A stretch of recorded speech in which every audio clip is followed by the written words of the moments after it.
Hello and welcome, everybody. Welcome to Heart of a Hobbit here on the LOTRO Twitch channel. So twitch.tv/LOTRO stream if you're watching it live. Glad to have you here. So today, here on Heart of a Hobbit, so we're on the Peregrine server, as you can see over there. It is hello before. So we're gonna go and do some stuff. So currently our characters here on Peregrine are, now these are our completionist characters that we brought over from Treebeard when Treebeard closed. So we brought them over to Peregrine and we've been doing questing here with some other folks that were with us over on Treebeard. We've just been, excuse me, continuing that. And we'll probably, and we're, it's, you know, adding other new people from time to time as well. So that's been kind of fun. You know, with consolidating everybody to fewer servers, you're more likely to run into people. So that's kind of, that's a nice feature, I suppose. All right. So still mourning the loss of Treebeard, I have to admit, but trying to, you know, carry on, as it were. The British would be proud. All right. So our plan today is to go do some stuff in Mordor. And so back when Mordor was like the highest level of stuff that you could do, there was nothing beyond Mordor yet. So we're doing the Black Book of Mordor, and which is kind of like the epic storylines. It's just a separate book of its own, because it's, you know, Mordor, so it's the Black Book, blah blah blah. Anyway, so when that was the highest level of stuff that you could do, that was the end game, as it were. Hey, Skagosi. There were expeditions that you could do. So B4 is a lot better versed on what we're doing than I am. So thankfully, he's bringing in his Affadil, and we're going to go run around and do some of these expeditions together. So Skagosi says, good evening, Little Red and B4. So welcome. Glad to see you in the chat there. Hope your evening is going well. So while I'm standing here, I'm going to go ahead and grab some ingredients here. Some of these universal ingredients. They're handy to have. And let's take a look. I have 10 days left on my subscriber buff, so I'm good to go there. So now I just got to find, where is Affadil? Apparently, Affadil is 168 meters from me. Where are you? Oh, you're at a house. Ah, probably. All right, cool. Ah, Anna Marie. So hang on. Anna Riella Winter says hello. Well, hello to you as well. Before it points out that the epic ends where the print book ends. Yeah, so in the game, in LOTRO, in Lord of the Rings Online, basically they're like, okay, this is the end of what Tolkien had printed as you know, the Lord of the Rings, but yet there was more content that he had, you know, written in general, in the appendices and Silmarillion, things that he had alluded to in the books and little breadcrumbs and stuff like that. And so the people of Lord of the Rings Online, the SSG, Standing Stone Games, they've continued the story in multiple various ways. And one of those is, what do you do in Mordor after, you know, the fall of Sauron? So the Black Book of Mordor, yeah, is the next set of things of what comes after. We're playing around with some of our cosmetic pets here. Cute. A sapphire drak. Nice. Rar. All right, so Affadilio, where shall I take us? And this is content that was released in 2017, by the way. So we are slowly getting caught up. We're only almost 9 years behind, but we'll get there soon. Maybe. We'll see. I mean, we've done all of the content from 2008 up to 2017 at this point, basically, right? So, and that we did in less than that many years, because, yeah, because 22, I think, is when Treebeard opened. And because these are our completionist characters, we're doing like basically all the side quests and you know, all the little side stories and everything. So, you know, that's taking us a while to go through all the content, but we're definitely enjoying all of that, which is kind of the point. So did you say where we should go? Oh, Allegiance Hall. Okay. So here's a fun thing, is last week when I was on stream, and I was using my travel window too, as I often do, which is this little suitcase way far over there on the other side of my pumpkin. And I click on my little suitcase, and I did have it set to be the icon grid, so it looked like this. And the developer, one of the two developers, I guess, of this, so Hios was on in the stream and was like, hey, by the way, have you seen some new things I've done? And I was like, no, please inform me. So one of the really cool features that exists now is there is a mode called Map View. So now when I click on my little suitcase, I have a map, and it shows me everywhere that there are travel skills in the region. And you can switch between Eriador, Rovanian, Rohan, Gondor, and Haradwaith. You know what? I think and so anyway, I'm still playing with some of the settings in here because I'm still getting used to the map view, but I am loving this. We were doing questing on Saturday here on Peregrine with our regular group. And oh my gosh, this was just so much faster. The only thing that was throwing me off is if I want to do Mordor stuff, I got to go to the Gondor because, you know, there's just not a lot of Mordor travel skills. And so they're just kind of tacked on in the Gondor one. Totally works for me. I just have to remember that. But what I'm noticing is when I'm clicking on other things, the opacity changes, and I don't need that to happen. So I'm going to go into my options, and I'm going to muck around with this opacity, main window opacity. I think that's this one, right? Yeah. Okay, we're gonna save this as a global default. So this is a thing I learned too. He was telling me all sorts of good stuff here. You can reset to defaults, which I don't want to do. I can save what I have here, and that will then save it as the global default. So I'm going to do that. And then when I'm on another character, if I want to be like, yeah, all that stuff I just did, do that. And click on load global defaults, and boop, just come, you know, everything is set. I love, there's so many really cool things in here that I've learned. Now, there's something else in here that they taught me. Okay, cool. So I was over in, there's a Discord for plugins, and so I was doing a little chat over there about this with the developers. And I was like, hey, as a hunter, so here's the scoop. Like, a lot of these places, let me go to like a Rovanian, no, maybe, let me go to Gondor, because this is where I was seeing it. So a lot of these places, you have a guide to skill that I have acquired as a hunter, and that allows me to take my entire party with me.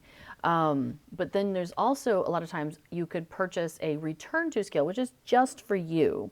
So like this, I think Guide to Henethanoon. There's also like a Return to Henethanoon that you could purchase separately. And so there was two of these little icons sitting right next to each other. Occasionally I have both of them, like over here in Eriador, I think like the Guide to Osgaruth I have as a hunter, but I think I also have the Return to skill that you can get just from doing the reputation quests of the area. And so there was two icons there, and occasionally as a hunter I get them mixed up, and so I end up traveling and leaving my group behind, and I feel really bad about that. So I don't want that to happen. And so I was like, hey, it'd be really cool if there was like a preset for hunters and, you know, and the other folks who also have these sorts of travel skills. Well, they did. They already had done this, and I didn't realize this. So that's what these are here, is enable overlapping will show you all of those pairs, and then disable overlapping will remove that. Now, I don't know the logic behind it. I assume, based on what they've said, that disable overlapping means it'll only show me my hunter skills, and it will get rid of anything that's not a guide to skill. But what I asked for is maybe there could be like some sort of a hover over or something which gives more of a definition of what does this button do for me. So that would be really handy.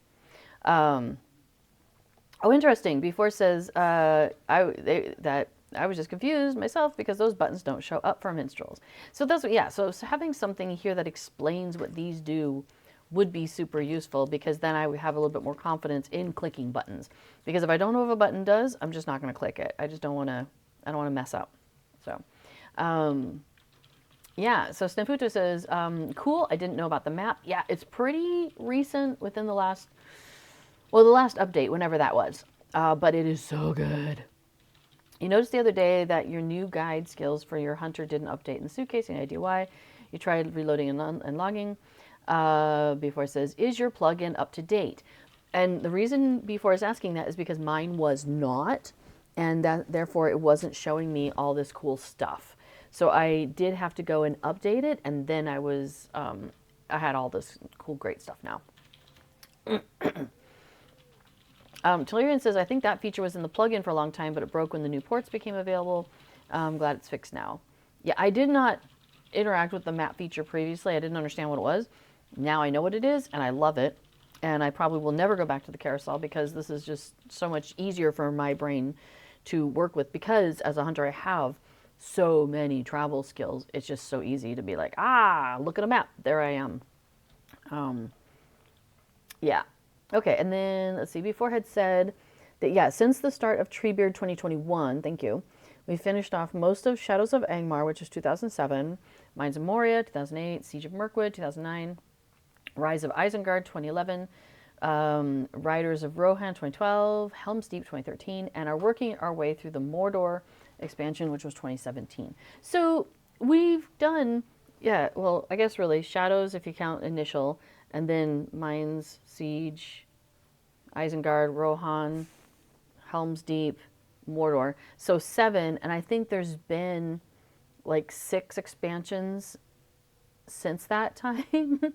So we're like halfway through the material that's available in the game. So, there's a possibility that in a few years' time, we may catch up to what's current. 10 years of stuff in 5 years. There we go. So we are catching up.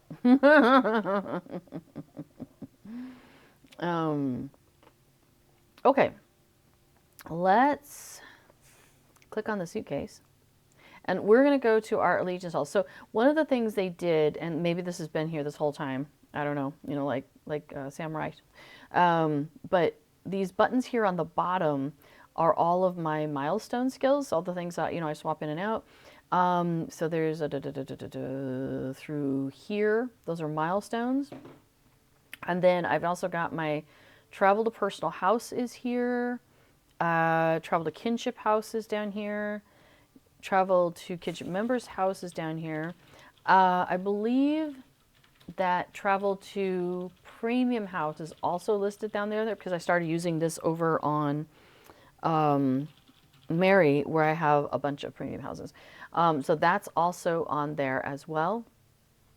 Oh, nice. Before it says, I think they're adding or just added the Hunter Campsite Fire down here.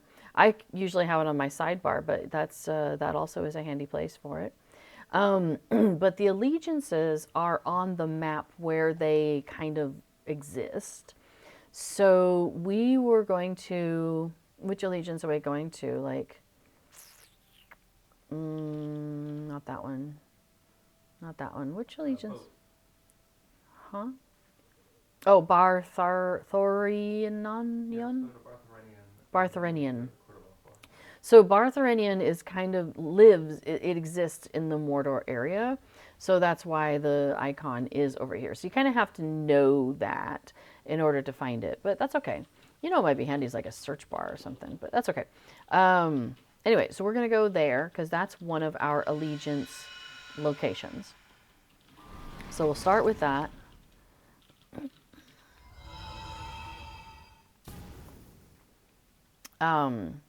Now that's a good point. Yeah, before it says, I like the map because it helps us internalize how these relate to each other. And that's a really good point, because for me, for a long time, a lot of this stuff has just been words. And by seeing how they are in relation to each other, that really does help me. I gotta get away from your dragon. Okay, so what we're doing here is this person here, Aster Hayward, is our expedition organizer. And if we talk to her, she has some daily stuff for us, and apparently there's also a weekly. So this is a way, let me see, to get, it gives us some of these relics, which gives us allegiance points, which lets us continue the story in allegiances. For example, with my character on the allegiances right now, I am in the Kingdom of Gondor. I haven't joined that one.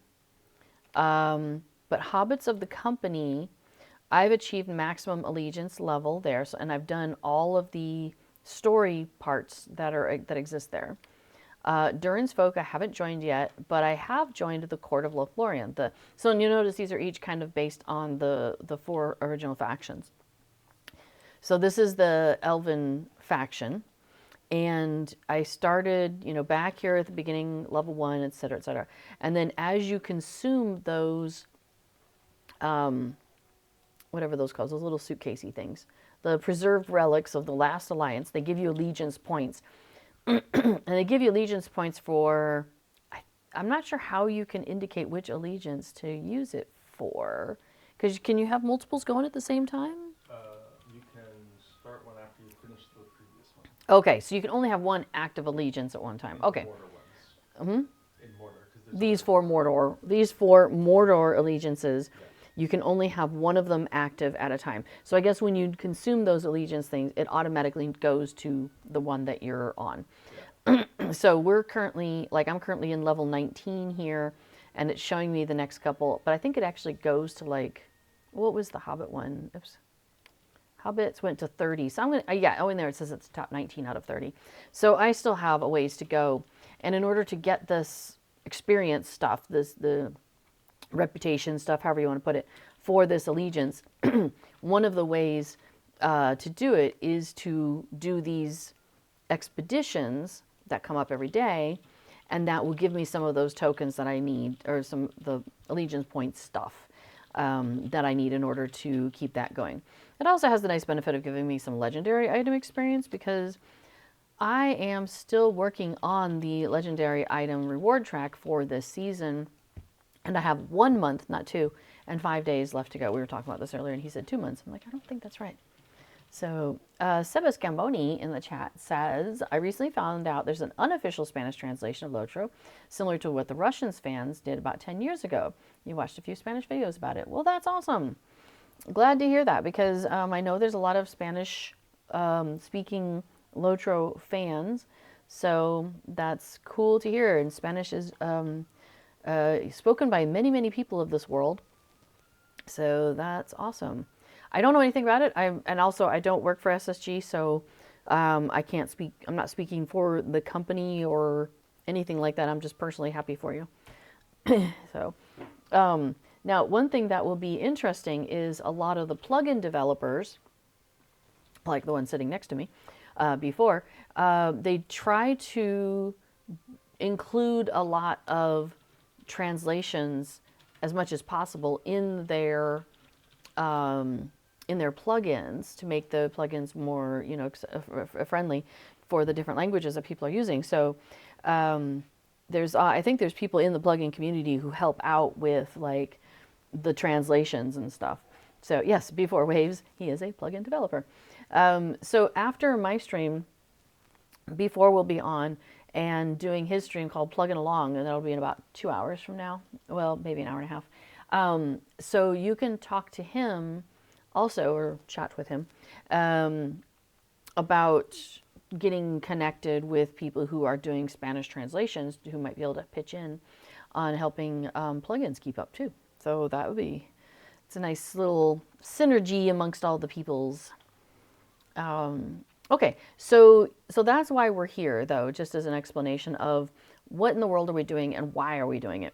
So we're in the Mordor area. Sauron has has fallen, and now there's a lot of tidying to do it.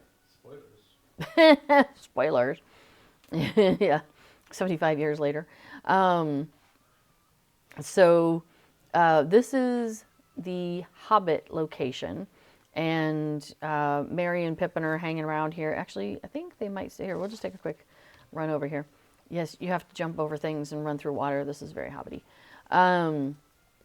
Yeah, so Merry and Pippin are chilling out over here in this big room. When you first got here, this place was not very, it was a ruins, but there's been some work and now it's tidied up and it's a useful hub for a lot of stuff going on. So this is where Merry and Pippin are spending their time. You've got Pippin there with the White Tree of Gondor going on, and then we've got Merry over here with the Rohirric stuff. So that's kind of fun to see that stuff. Okay, so so when you first port in, when you join up with the faction, they give you a travel skill to get here. So when you first port in, you come in this doorway here. And there's a few things. There's a collection box where we can drop some stuff off later. There's a mailbox. There's a person that will port us out to Mordor, which is handy. And then we've got like quartermaster. We've got this person. They're selling the same things as people have at a number of other places. Like if you're ever looking for the floor as lava or the fell goat property guard, like that category of things, that's this person. She's also, well, there's another person selling the same stuff like in Mordor, at a Mordor hub, stuff like that. And then another person selling, these two are basically selling like armor and jewelry and stuff like that. So, which we've already done plenty of shopping for. So what our goal is here is we're going to pick up the quests from her. So, and these change on a daily basis. So this is like your do the dailies. That's probably what, you know, people were talking about with the Mordor chain of stuff. Affadil says the list of quests is longer than I am. Cute. Okay, so the daily expedition, this one says, hey, are you up for an adventure? Today, we would like you to focus your efforts in Lingris and Agarnath. The bounty board has many things to do, and we would be grateful for whatever aid you can offer. Be careful out there. So we're going to go ahead and pick that up. And then she's got also another daily, an errand for Merry. So yesterday, well, Saturday, I guess it was, we did a chore for Sam, reluctant as he was to ask for any help, but we managed to, she managed to get something from him that he wanted done. So today we're going to do something that's a request from Merry. So she says, I've asked our friends to suggest tasks for adventurers to undertake within Gorgoroth, and they have been very kind as to offer several requests. I spoke with Meriadoc Brandybuck mere moments ago, and he told me he desires to continue his research into the various properties and classifications of plants and other herbs. His interest is chiefly in those plants that can be put to use in his pipe, and he is always seeking new such vegetation. It seems he has heard from other adventurers that the nerdberg and flies that inhabit Agarnath sometimes pick up seeds from distant shores, carrying them on long journeys far from the pods at which they began. He has heard, too, that the spindly legs of bog lurkers often catch on weeds growing out of riverbanks, pulling them free of their moorings and carrying them long miles. Merry has asked that you collect these traveling seeds and entangled weeds and bring them back for his study. She says, I suppose a botanical interest is sufficient for this purpose, and if it is not, well, at least you'll be thinning the number of these creatures that might be otherwise posing a threat to adventurers in the swamp. So we got to go get 6 seeds from nerdbergs and plague flies and 3 sets of weeds from bog lurkers. So that's not terrible. We can do that. There's also a weekly called Resource Instances. So I'll go ahead and grab this. But basically, these are various instances that you can do. And she says, hello again, ready to take action. Many places in Gorgoroth are still full of dangerous enemies and in need of help from skilled fighters like you. Lend them your aid. We'll do our best to reward your efforts. Report to Kandur and Udun when you're ready. So this is a, quest to help us like go do instances, and we get some benefit from doing that, including 10 of these relics. That's kind of handy. Okay, so we've picked up those three. Now over here on the board, and it kind of blends in a little bit, unless, you know, if you're at an angle, the words kind of fall into into the thing itself. But basically, there are two pieces of paper here. There's one here that has things we can do in Lingris, and there's one here that has things we can do in Agraneith. So if we click on it, it shows us all of the things. So we can pick up these 5 quests here. So enemies, go defeat some enemies. So a note is pinned to the board written by a firm hand. It says, Rosenbloom, I suspect you'll be checking these boards frequently. Should you find another way up to Saragost, as I suspect you will, take out as many Marivel and Uruk-hai as you can. Any you deal with now lessens the threat to our larger attack force encounters later. Fight well, Farron. All right, so sure, we'll do that. And then Ash Claws. This is just a bounty notice, so it's not directed to us personally. But it says, wanted, the dire ash claw deep in the Mokal Rook dwells, the dire ash claw and his rabble. The conquest of Mordor requests an adventurer remove them. So go and deal with that. Okay. Another bounty notice, wanted, the sudden Wilmer deep in the Mokai lurks. Deep in the Mokai lurks a particularly dangerous bog lurker dubbed the Sudden Wilmer. Conquest of Mordor requests an adventurer to remove it. We have learned that it lurks in Chaidash, but is a master of stealth. Take heed, as it has already drowned many unsuspecting victims. Well, luckily I'm a hunter, so I might be able to find it that way. Reclaiming Argonath. All right, this was pinned to the board, stamped with the Royal Sea of Gondor. A brave adventurer is needed to claim territory in Agraneith. A camp of Uruk-hai guards. The pass around Mount Doom and the road into Agraneith and the overlook has strategic significance. So they request we go and deal with that in the name of Gondor. And lastly, we have a note pinned to the board. Woe's Lights. A brave adventurer is needed to recover Woe's Lights so they are not lost to the enemy. Seek out Kandor and Udun to learn more. And this one requests, this quest requires that we have a specific quest underway. So we'll have to go and pick that up from the guy. And I think that's the one, we did that, something like that the other day, where it's like you have a 1 hour limit to get it done. Okay, so then in Lingris, again, we have another 5 in this case. And one from Atli Spiderbane. He says, I spotted a glowing ore I've never seen before in Camlagur's, the Broken Cleft. If any of you are brave enough to venture inside, bring me some samples. So this is stuff happening over in Lingris. Clearing Cirith Ungol. Another one from Atli Spiderbane. We cannot allow Cirith Ungol to become infested with spiders now that it is no longer infested with orcs. We need someone to get in there and clear some of the eggs and webs, and quickly. This is from Gondor with the Royal Seal of Gondor. And the enemy has taken control of a ridge near Nelagroth in Lingris. A brave adventurer is needed to claim this area for Gondor. Okay. Hordes of Ungol. A notice is posted on the board. It sounds urgent. The unrelenting forces of Ungol pour from the mountains and attack anyone be in Lingris. A brave adventurer is needed to defeat spiders there. Seek out Kandor and Udun to learn more. And this is another one where you have to have a particular quest underway. So again, I think that's one of those where it's a timed thing. So we'll check that out when we get there. And then an angry note hangs on the board signed by Atli Spiderbane. Wanted, spiders dead. If you travel into Lingris, kill all the Shelob spawn you can find. This includes all spider kind and any other dangerous insects. They got Atli's attention. Okay, so we have picked up everything from this sign. We picked everything up from this sign. We picked everything up from her. So now we just need to find Affadil hiding in the bushes. Oh, wait. Hiding above the bushes. Nice. Hello. You're a shrub. Very nice. Yeah, okay. There might be Whew. faction-specific stuff at the Court of Lothlorien. Oh, right. Or Court So, because we're with the faction of the hobbits, the alliances of the hobbits, we can come and do these. They're happy to have us do these. But we've also, as we talked about before, we have joined the elves. So if we go to the elf faction headquarters, they may have more stuff for us to do as well. What's the name of the place? Rovanian.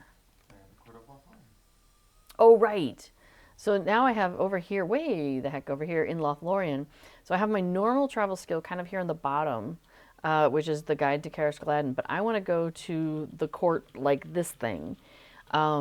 Theirs is called the Court of Lothlorien, and I have a travel skill there, which is right next to the Lothlorien on the map.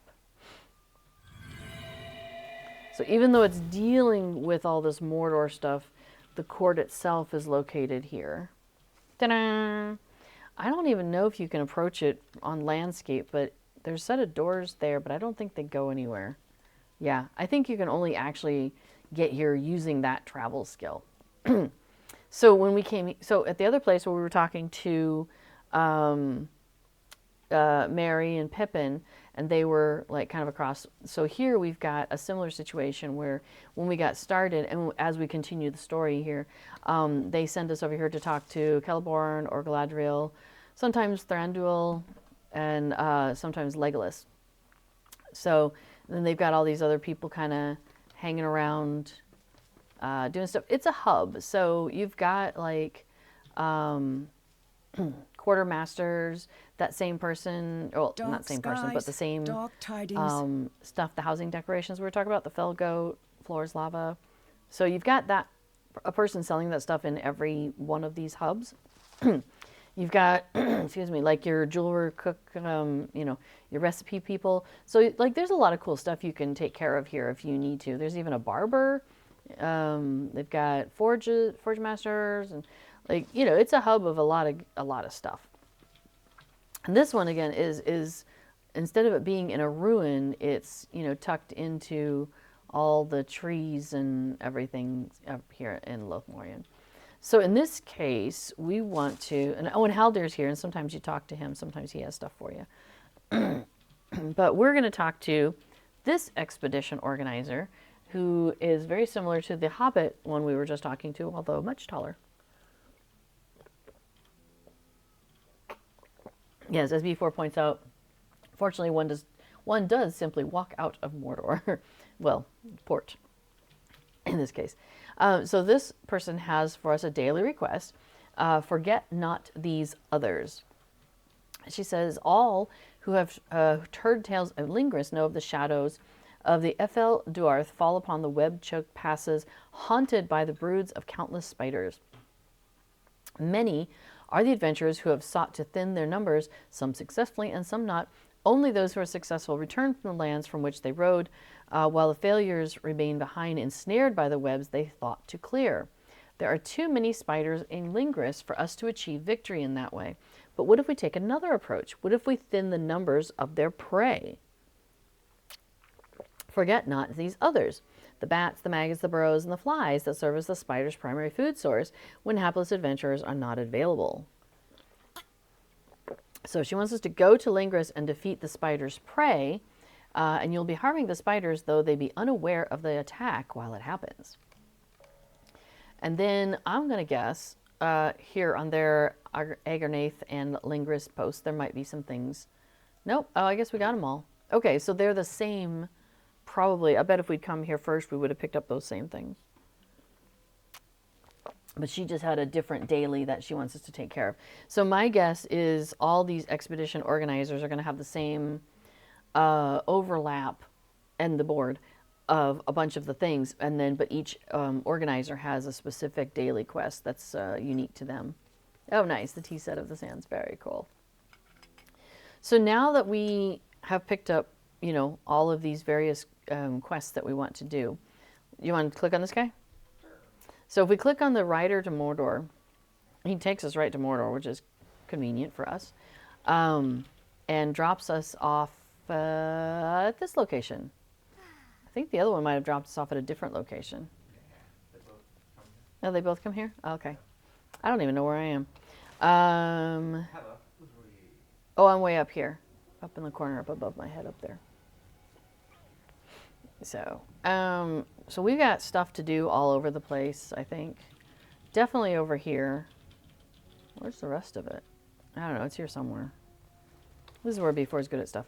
Oh, we got to go talk to Dude and Udon. But yeah, whatever order you want to do stuff. Mmm. Groovy. We're going to use my campfire. That would be something that'd be cool if it shows you where your campfire is on the map, but I don't think it does. Oh, that'd be tricky. That'd be very tricky.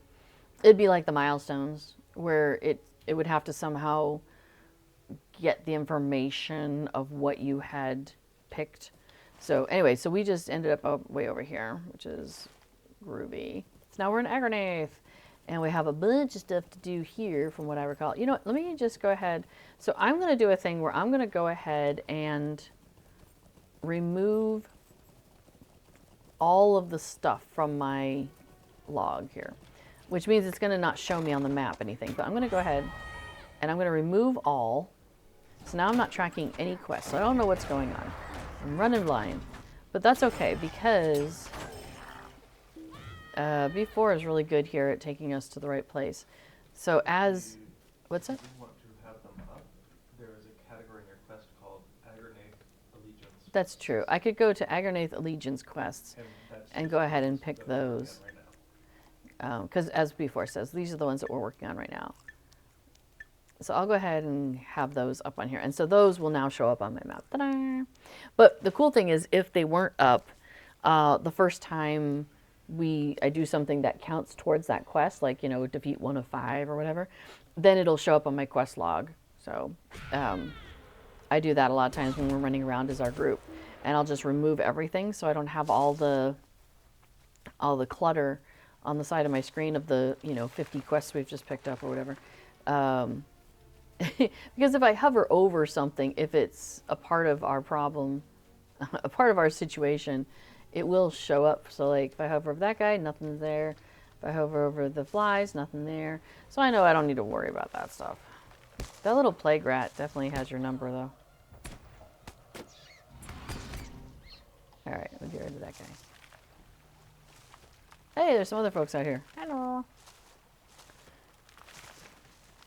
Direwolf? Nope. Crow? Nope. Orc? Yes. Well, I need the orc for something. So if I hover over it, now it went away. There it is. Defeat many infested orcs in Agraneath. Yeah, it is just my Slayer deed. So it didn't count towards any quests that we're currently on, but it did count towards my Slayer deed, so that's nice.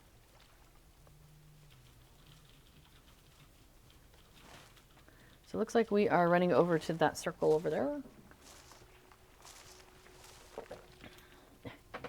Vito is running around. She has a great affection for running in and out of boxes. And there's a long box that we got at one point that I keep thinking about getting rid of, but then I think she keeps playing with it, so I don't know. Okay, so we gotta clear this camp. And then we have to click on this metal base. And we have claimed the encampment. So, by putting up a flag, a banner. And so that is reclaiming Agraneath. That's what we're working on right now. And its dealio is the enemy has control of a strategic location, so we have to claim the area. And the way we do this particular one is everywhere we see one of these metal bases, as we're working our way up the mountain. Sorry, the cat is cracking me up. We're going to click on the metal base and put up a banner, and then we go up to the next location. So, hey, what's this black arrow want? Oh, he's just a defeat mini Urukai. He's also annoying. Okay. Oh, yeah. So one thing we were playing with the other day is if you go into your graphics and you scroll down to gamma, which is the bottom one here, gamma level, you can change that. And when you're running around in Mordor, it can really be helpful to provide more contrast for being able to see what's going on around here. Hi, crazy cat. What you up to? You are silly. Yeah, contrast would be a better choice. Well, that's a fair point. I called it contrast, but it Well, wasn't. it's one of each. Yeah, yeah. But I'm saying gamma isn't technically contrast. So here, if I play with contrast, so you can see how it can, do a lot of stuff there. Gamma is more effective for me. I might set that there just to have even more contrast. Don't go and lay on my computer, please. Oh, it's going to be so warm. Hey. Thank you. I'm waiting for her to push the power button is the problem. By mistake. And then, you know. Yeah, but I don't want her choking my exhaust fans, exactly. All right, so here's a metal base, so we'll go ahead and claim that. So yeah, Mordor is very dark, but by adjusting these levels, we can now make it look a lot brighter and we're able to see, but we know that it's all, you know, dank and dark around here. Okay, oh yeah, so it does say claim the final encampment for Gondor.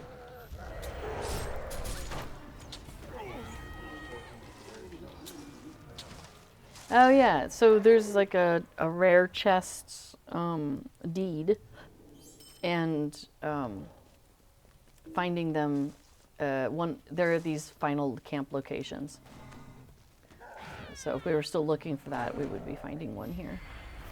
We've already done that particular deed though. Okay, so that finished the quest and it automatically advances. So you notice how my box here is like super bright now though. So I don't tend to leave these levels when I'm not in Gondor. I mean, Mordor. It says, but you have successfully claimed this area for Gondor. Yay! So finish that. Ta-da! And now I have a deed bestowed, which is complete quests in Aggronith, which, oh, Foothold. Yeah, apparently we hadn't done that. I don't know. Oh, I didn't actually pick up my Hobbit gift. Let me go ahead and grab that. Hey, it's a massive pile of silver scraps. Yay. Okay. Where should we go next? Oh, okay. So I'm going to take us to the campfire. So I got a little bit closer to Affadil because there is a proximity to it. Now, we were probably close enough already, but there is a certain amount of proximity you have to have in order for someone to be able to get included in the travel. So I wanted to make sure that I didn't go without Affadil. That would be sad. Okie dokie. Thankfully, Affadil is great at leading us around.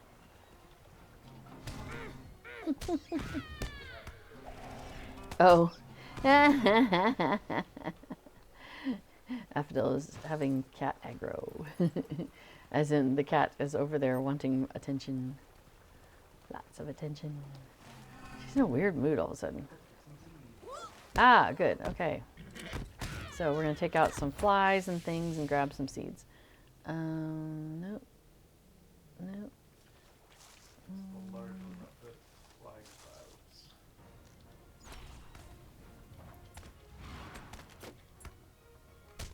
There we go. Got one off of that one.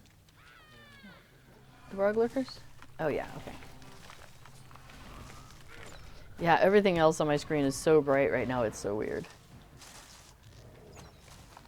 So I'll be turning that back down a bit. Yep. Strike the balance. Cool. What about the... Nope, not that one. Are you going to have to pick her up?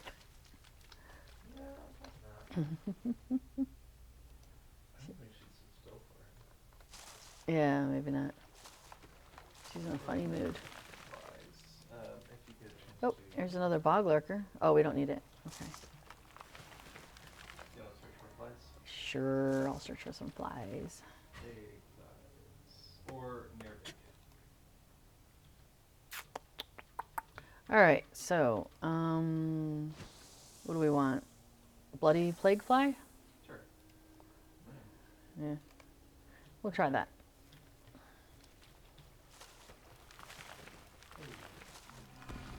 Yeah, that seems to be a good one. Alright.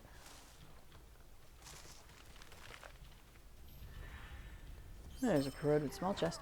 So the chests that are around here are the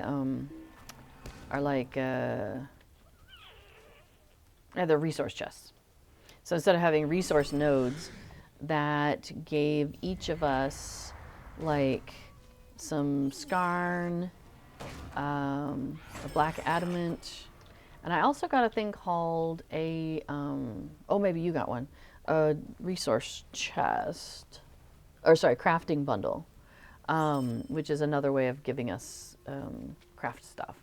So instead of having nodes that you're digging around here, you get those things. There are some of both, though. There's no skarn nodes, not in this area. I don't think. Okay. Yeah, I'm doing a search for more of the Got any more flies? bloody flies. Yeah. Here you go. Should be one over here by me. What's this guy's deal? He's a troll. Oh yeah, there's one.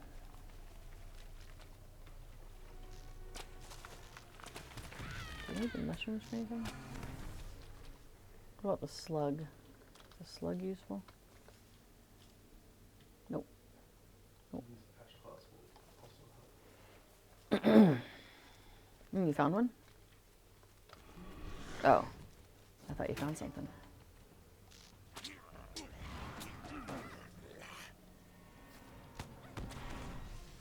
Alright, 3 out of 6 seeds.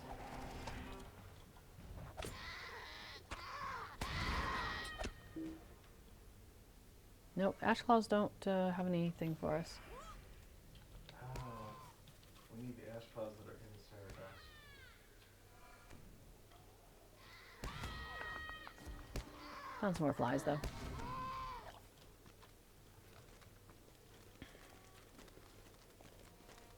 Doop-a-doop-a-doo.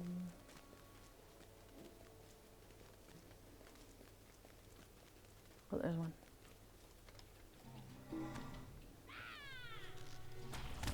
It's funny, I usually had been so used to running Redline on Hunter, but things have changed with the updates. So I have been doing a lot more Blue Line, and it seems to be working for me. Don't we need more? Yeah, we need more still. Oh, I finished one. Oh, I still have one more needed. Hilarious. I was like, I don't know where you're going, but I still got stuff to do. Good thing you can find us more. That's true. Oh, I found Found one? Okay. Maybe it was the 100% drop rate. okay. Good together.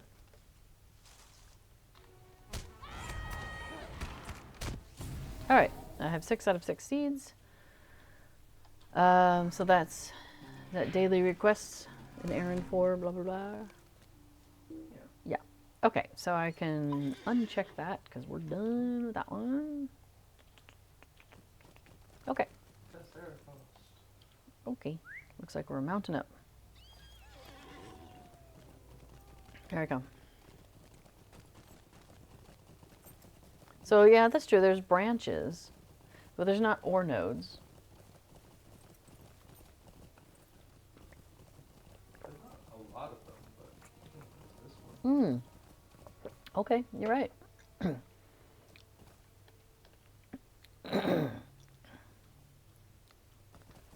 Yeah. I don't know, but they have those chests littered about, and they're a way to also get more resources, which is handy. I feel like a nice extra. I barely bother with the ones that I'm Maybe there just wasn't enough, and that was their way of like kind of adding more stuff in. I mean, it's certainly more group friendly.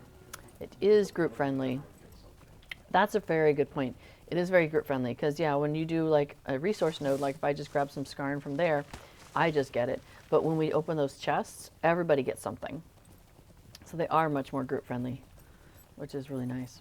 Didn't we need to do something about Maravel? Yeah, but in Sarados. Oh, in Saragost. And we're not in Saragost. Okay.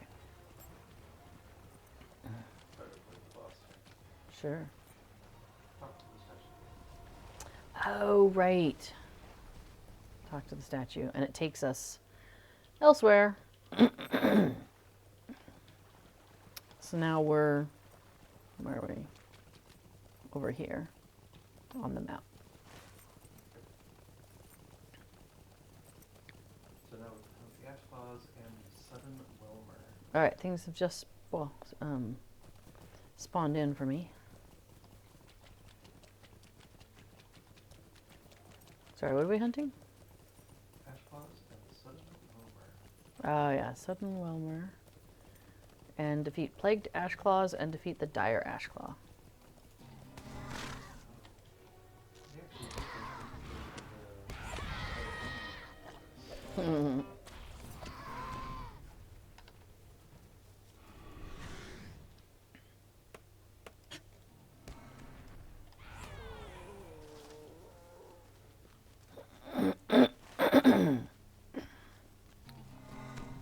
Yeah, so we're on the right track because I see another ring up ahead.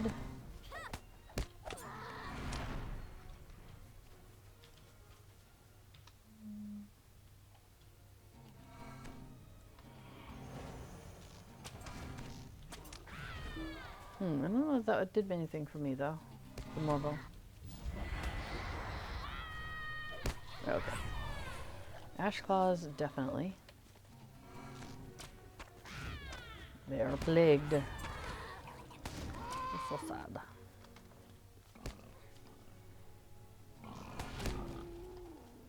Okay, so then there's a ring up ahead that we're looking for. Up to the right? I guess maybe we'll go around something. Or do we just climb this mountain? I just think we go up in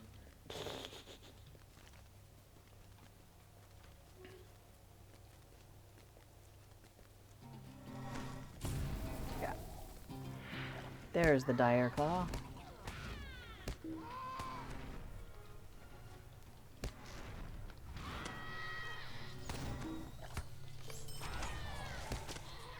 Alright, cool.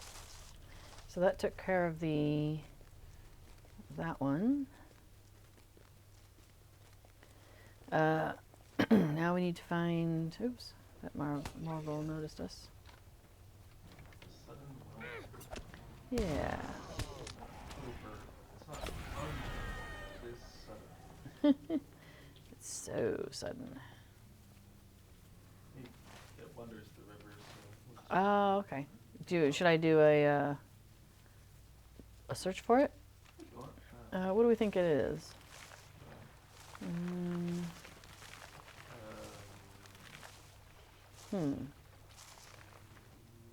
Right? Particularly dangerous bog lurker. Bog lurker, so nature. Okay, cool. We'll do a little nature search. See if a Sudden Wilmer shows up. So I have a tendency to go ahead and do like that, and I don't see one. You could also search by challenge. Well, there's a gory horn, but That's fair. Maybe I don't think that's maybe it. the cause of the spawn.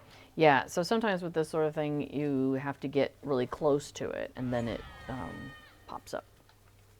So you can't search for it. Now there's a spot on the map, so maybe we get close to that, and that makes a difference. That big old bog lurker? Yeah, that would make sense. Do you find it roaming? I find its sudden appearance interesting. But not roaming. I think it's kind of pretty, actually. Like, yeah. Huh. Wonder if they have a cosmetic pet version of that, because that is kind of cool looking. Okay, oh, yeah. Alrighty, so let's see. We need to defeat, excuse me, enemies in Saragoss. Girl, I'm gonna pick you up and put you on my lap or something. Come on. Come on. Just trying to get on my computer again. May have to, I don't know, put some sort of thing in the way so that she can't get on there easily.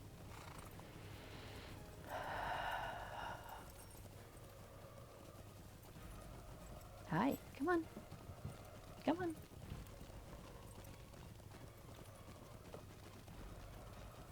Come on. Well, if I suddenly go away, you'll know it's because the cat stepped on my computer and turned it off. You can come through here. Okay. Or caused it to overheat. Well, I'm shooing her off of it frequently, so she's not having a chance to actually lay down. She's just leaving her little cat hairs behind as she goes through. Hey, defeating these guys probably counts. Yep.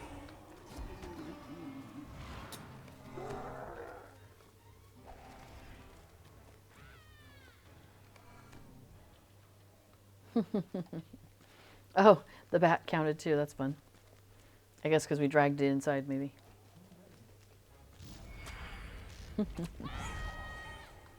It was in Saragos. I don't know what to tell you. So, Thalmon says, hi, LOTRO stream and friends on chat. There's any chance this year we have regional prices for LOTRO in our region, which is Brazil. So LOTRO stream isn't actually here. That's Cordovan, and he is an SSG employee and can answer those sorts of questions. I am not an employee of the game, and I am unable to answer those kinds of questions. So I don't know anything about the pricing that they do. Yeah, sorry. But yeah, I mean, you could reach out to them, send a message. You could put something in the forums. Actually, the forums might be the way to go, because then other people who may have heard something or may also have the same question would be able to participate in that conversation. And also the developers in Cordovan, like, they look at the forums regularly, so that could be a place to pose such a question. That'd be my advice. You could also do it in the Discord, but I think the forums would be nice, because then there's more of like a static record of that if other people have the same question.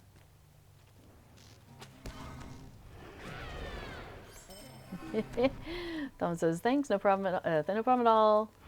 At least thanks for answering me. LOTRO stream, much love. So I am actually Heart of a Hobbit, little redhead. So there we go, thank you.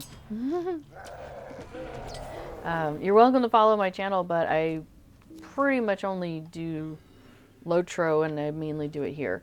Occasionally I do other games over on my channel, but I am infrequent about that. This is on my calendar to stream here on the official LOTRO Twitch channel, so twitch.tv/LOTRO stream. But yeah, once in a while I stream over on mine.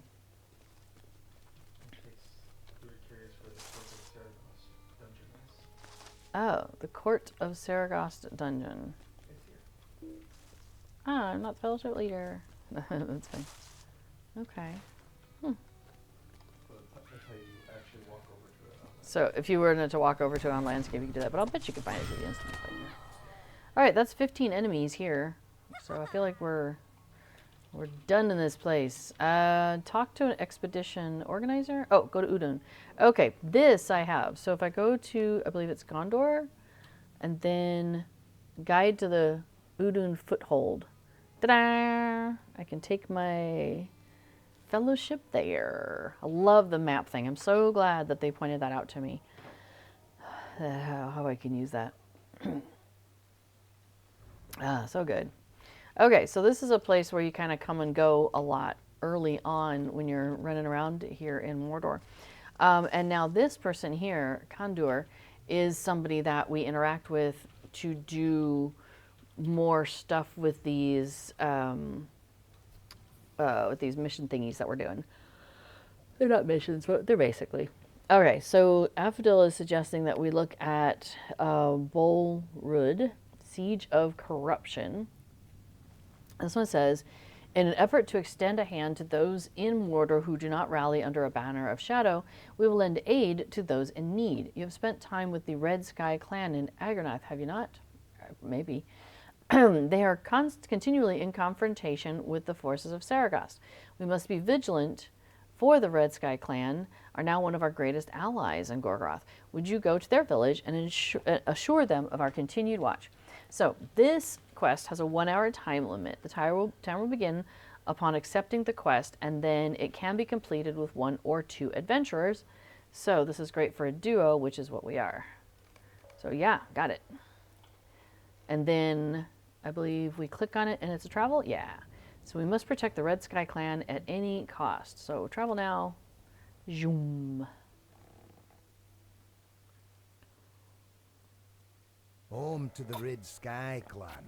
The village Oh yeah, of these guys. Yeah. Guybur isolated, Sec. This and guy, with the little war leader. defenses at the end of He a tries long to fight mountain too many path. of them. Aww.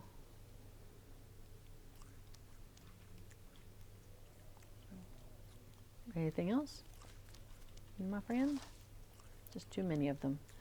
Okay. Well, it does say defeat infected orcs and collect woes lights.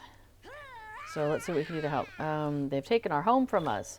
Run quick as the waterfall does. Okay. And this is our first resource instance of the day, so Ah. we get 1 per allegiance that we have started with. Okay, and this is a resource. What'd you say? Resource, whatever.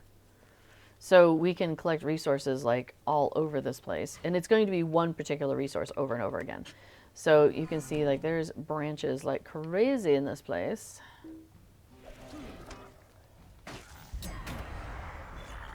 So, you know, it's worth it to me to go collect all these things while Affodil does some fighting.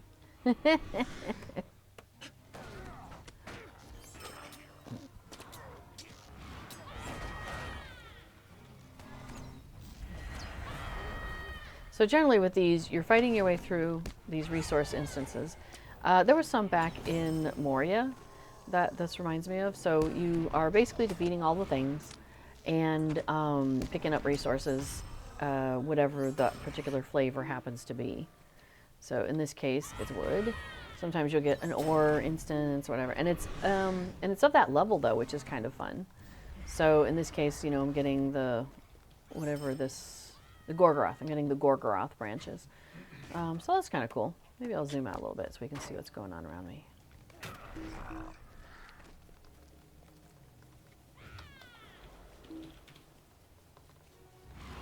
There we go. Start dragging them down.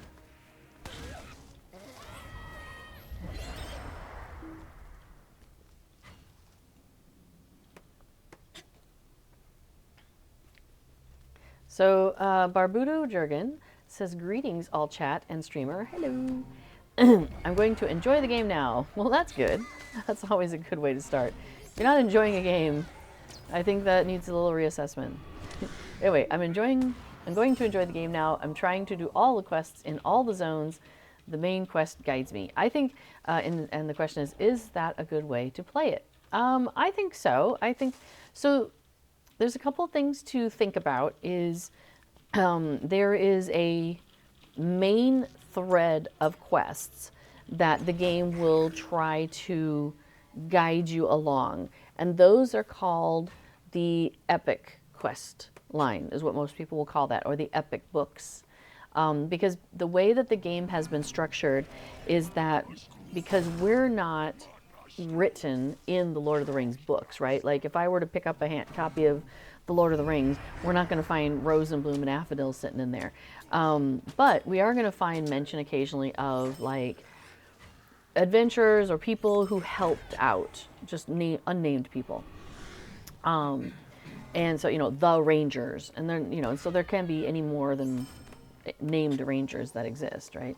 So that's kind of where we are, is we are the heroes of our own books, and in these books we are helping the Fellowship in various different ways. So in this case, our characters are in Mordor after a whole lot of stuff has happened, and we are helping to deal with kind of like the power vacuum that exists, right? So that's what our characters are doing. So in order to help guide you through that story, there is a series of quests that are written called the epic quest line. So you would want to follow that as a first-time player. I would definitely recommend that you follow the epic line. and make that your primary goal. On the side, there are a lot of other quests that are going on in these zones. And so there's a lot of extra story that you can enjoy, but it can be a distraction from that epic line. And it can also be a little confusing sometimes because you're like, I don't understand how these things are connected. And occasionally you'll get quests that'll be like, just because you have leveled up, they want to send, you'll get a quest that says, run off to Trestle Bridge, run off to Bree, run off to here or there.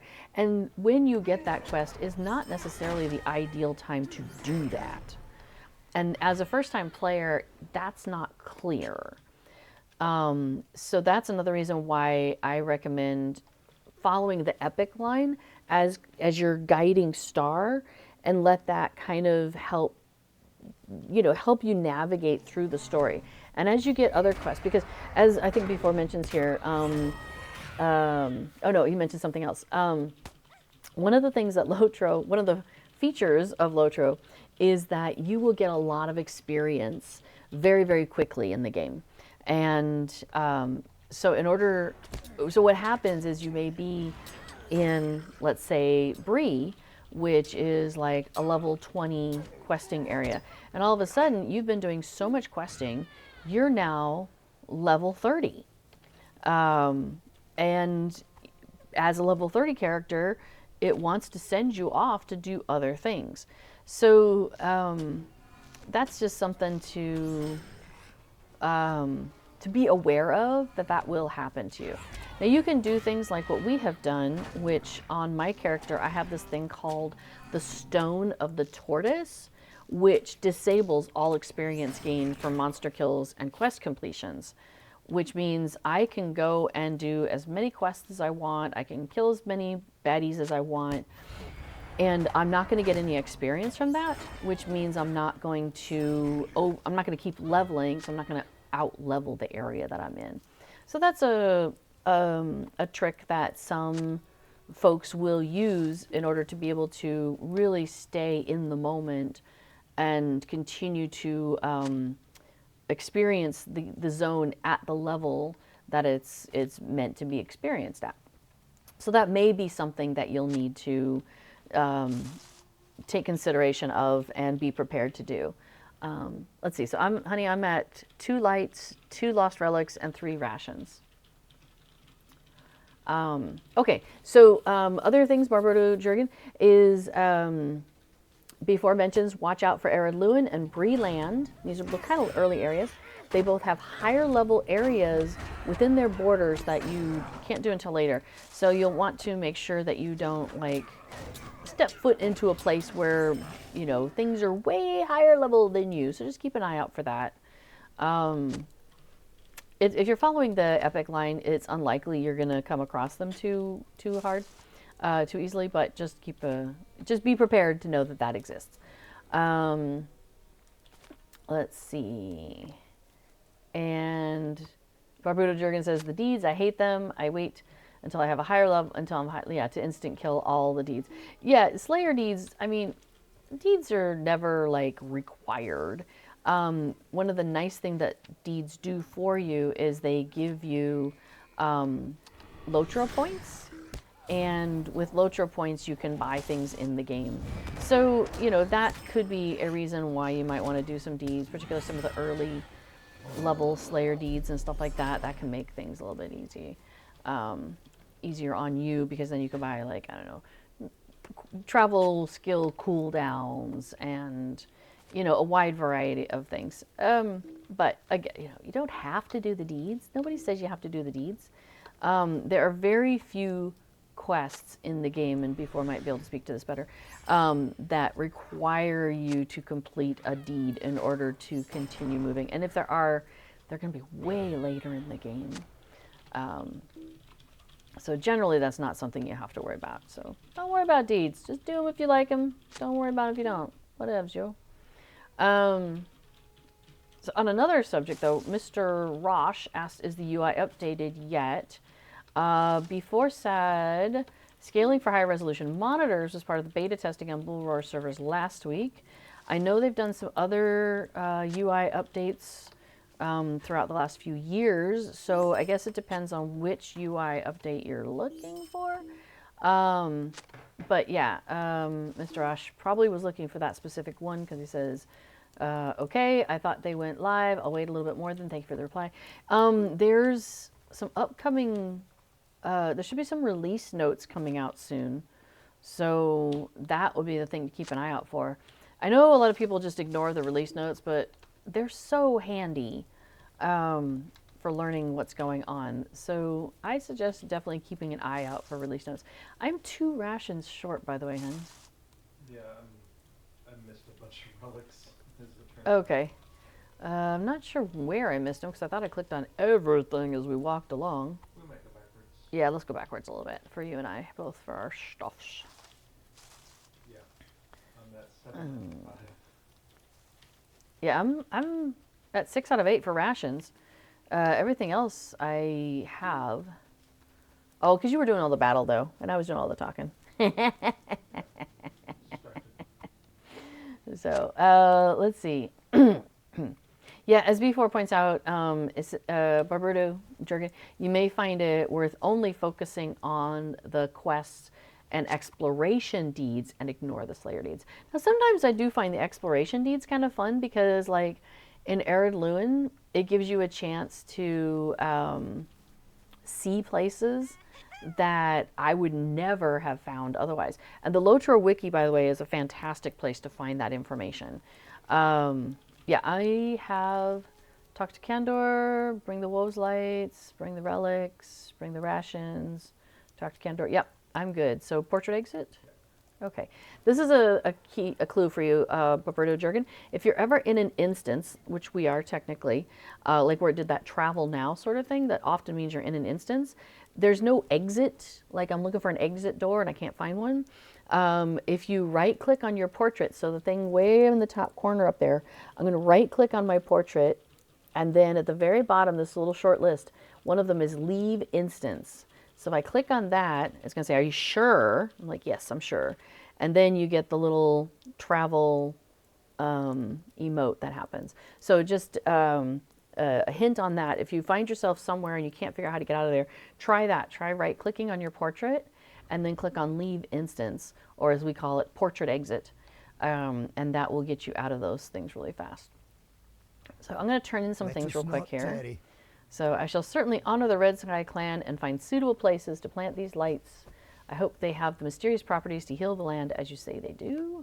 I'm sure they do then. Siege of Corruption. I'm glad you were there, for the Red Sky clan may not have survived the assault. I'm glad we helped them. And you've done well, my friend. Your efforts will be duly noted. All right. What do you think?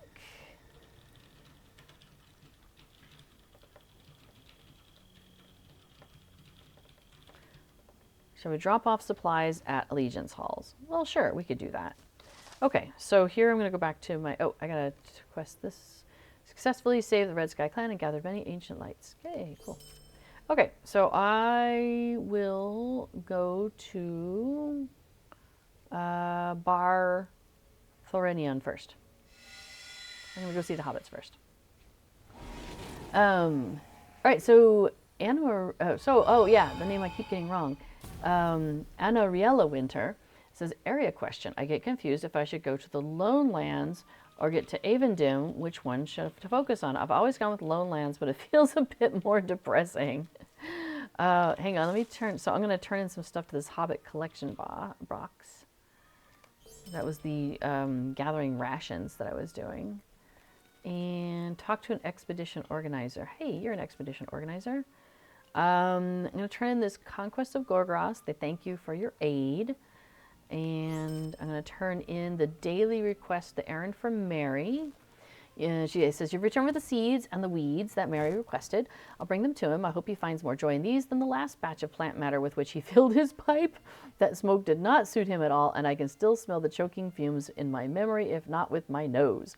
At least there are fewer foul creatures to threaten wanderers in the swamp. Come back tomorrow and I have another request for you. There is a really great post, although this is probably like 10 years old now. It's like on Reddit or something, which had like this cool map, and they kept updating it though over time, of the different zones in LOTRO and what levels they were. And for some reason, I'm thinking that the Lonelands is a lower level area than Avendim. The other thing, oh cool, before I was going to try and find it. The other thing is Avendim, well, so the story, the epic questline does take you to Avendim at one point, but it doesn't really take you there for very long, and then you're off and doing other things again. So, yeah, okay, so yeah, there's the Reddit post. Thank you. Let's open this up real quick. Yeah, it's the interconnected zone map, and they keep updating it, which is fantastic. So, looking at it, oh, whoops. Where's Avendim? Avendim's listed as a 30 to 40 zone, and Lonelands is listed as 20 to 35. So it seems like you would start in the Lonelands and then maybe pop up to Avendim. I mean, you know, it's your journey, right? I would say do what you want. And it depends on what you're looking for. For example, I'm a hunter, right? Well, not me, but my character. She's way better at it than I would be. And so I want the travel skills. So I am always like, where do I need to go and what do I need to do in order to get these travel skills? Also, we've done the game, like, you know, we did completionist stuff in both of these areas. I find it just, you know, those two areas specifically, if we're talking about, have a very different flavor to them. So like, actually, let me go to a regular map. Show map, area door, Lowlands. Bang. Gasper's up. I agree with what you're saying, though, is that the Lowlands does feel very, it's a bit depressing. Yeah, it has, well, it's just, it's a depressing place. It's a place where there's not a lot of community. There's not, like, you've just come out of, like, the Shire, where everybody is, like, knows everybody, and they're checking in on their neighbors and all that. You've come out of the Elven lands, where they're all, you know, speaking about things from, like, a long time historical thing, and also, can we make some wine? You know, like, you've got different things that were kind of, like, I don't know, really brought you into a culture, I feel like. And then when you get to the Lone Lands, their culture is, we don't talk to you. You know what I mean? And that's the whole theme of the Lowlands, in a way, is that you need to go and do things so that the people of this land who don't trust others will learn to trust you. And so in that, I've started to find some interest in that. It's like, okay, it's a challenge. All right, you've given me a challenge here. All right, I'm gonna go for this, you know, and then I see what I need to do in order to get them to trust me. And I find the Forsaken Inn a really interesting place, because it definitely does start off with that kind of like, everybody's just depressed there, is what it seems like. But it's also, you kind of start to realize that they're just figuring out how to eke out a survival, right? They're not even like eking out a living, they're just surviving. And I think that is part of what makes it so depressing, because we've come out of these other lush areas where endless fields and orchards in the Shire, you know, plenty of food in Breeland, and now you come out to the Lowlands and it's just survival, and in small pockets and stuff like that. So I think if you go into the Lowlands and you're like, okay, so this is what I'm going to be up against. I'm going to be up against people who don't trust outsiders because they have very little, and I need to do what I can to help them survive and help them learn to trust me, and that's okay to trust me. You know what I mean? If you go in with that kind of like mindset, then you kind of, I don't know, I think it kind of helps. I have really struggled with the whole Angmar, Garth Garwin, Red Maid situation up here for a long time. I think because every time I would go up there, I would just get my butt handed to me, and it was just no fun. I just could not seem to make progress in that area. That was fun. So that has taken me some time. But now that one of the festival things is the Red Maid, that you have to just go and defeat her. And so now when I go into that area, I have a lot more familiarity with, just the final boss battle. And I'm kind of keen to get to that final boss battle. And so I'm like stepping my way through going, okay, what do I do here? Also, we've done this with like a group, right? And so it was like doing it with friends. And that made it much more fun.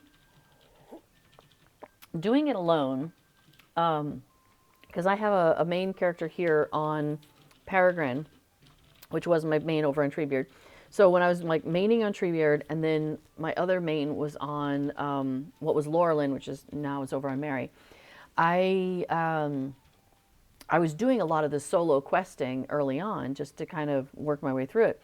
And I got partway through the Lone Lands, and I'm like, this is just hard and a grind, and I'm not enjoying it. And so I left it, and I didn't come back until I was like, I don't know, 50 levels over leveled or something. So, and then I enjoyed it because I was like, oh, everything falls over. This is great. Um, so yeah, so I understand where you're coming from a mental perspective on the Lowlands, and I get it. So I would say, get in there and get whatever it is you need to get done in order to satisfy whatever it is you're trying to do. For me, I really enjoy the storylines, and the storylines of the Lone Lands are hard and depressing. So getting a different mindset to go in there sometimes helps, or sometimes just leaving it and coming back later. Now with Avendim, it's such a different mind place. It's just a different perspective because you've got like these bands of people, the warriors of Anuminos or whatever, the rangers and everybody. This is a ranger heavy area. And so there's a lot of an interconnected force, the rangers, working together in different ways. And then I also kind of like what's happening way up at, what is that, Emmanuel, where they've got like the elf and like the tree, the ent, and like it's like this really bizarre combo of compatriots just hanging out there, and I find that fascinating. I find Anuminos interesting, where you've got this kind of like camp taking this, taking that, taking back and forth aspect of it. Getting back and forth to all the islands gets kind of tedious to me sometimes, but on the other hand, like there's times when we're just swimming for somewhere and I just swim and swim and swim forever, and it's kind of peaceful, so I kind of like that. Yeah, it's just, it has such a different feeling. It has more of a, we're going to battle in little skirmishes kind of feeling of Avendim. That seems to be like what I feel when I'm hanging out in Avendim. Oh, and then if you haven't done the quest though, there's some fun little quests around here that still involve like hobbiting stuff, like in Dwalling, Bulwersward, and I cannot remember how you pick up those quests, like where that starts. But there's some fun little chains in here where like basically there's some hobbits and they're being taken advantage of by brigands, and you get to go and help the hobbits not be taken advantage of by the brigands.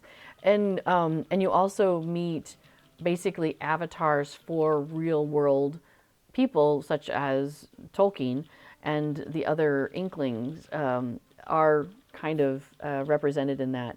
And I think that's fun.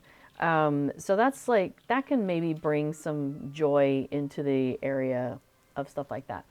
All right, so catching up on let's see. So yeah, before had mentioned that Lone Land has stuff 20 to 35, North Downs 24 to 32, Avendim 30 to 40. So you can definitely spread, if you're just looking to level, you can spread yourself around in there for sure. Yeah, and then before it does list out a bit more about like North Downs and Lone Lands are kind of split between west side, east side. The one side is definitely lower level. The other side is definitely higher level. Avendim is split kind of north-south. We did Lowlands West, North Downs West, then Lowlands East, North Downs East, Avendim North. Yeah, with guidance from the epics. Yeah, yeah.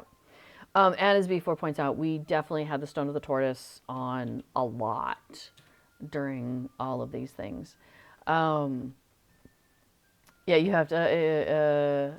Yeah, Anarella says I must get a new Stone of the Tortoise. Have switched servers for a bit, and there's a couple versions of Stone of the Tortoise now. There's oh, and I don't think I have it on me, but there's yeah, there's the flowing stone, which yeah, as before is saying behind me, it came from the before the shadows, was it? Yeah, that which is showing up on screen there. Flowing silver stone of the tortoise, which looks like this, and it came from yeah one of the expansions. Before the Shadows Ultimate Expeditions. Okay, before the Shadows Ultimate Expedition supplies. So, but if you happen to get that, that is another option where it still gives you some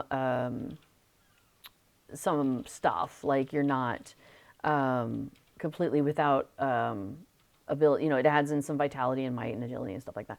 But it does do the disabling just like the other stuff. So let me scooch that down. So like we have the disabled on both of those. You know, you have the disabling on both the Stone of the Tortoise and the Flowing Stone of the Tortoise. Flowing Silverstone. It's just the Flowing Silverstone gives you some extra stuff, and it gives you extra wallet barter tokens, which is nice. Up through like Western Gondor, which is level 100.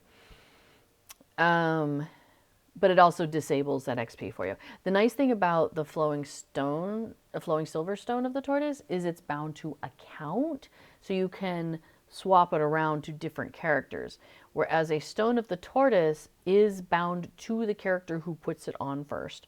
So you're kind of stuck with that character now owns it, and you can't trade it around, which is too bad. But yes, I definitely, the disablers, those are handy. Those are handy. Yes, time to run to Oatbarton. Yay! There's some fun stuff up there. So let's see.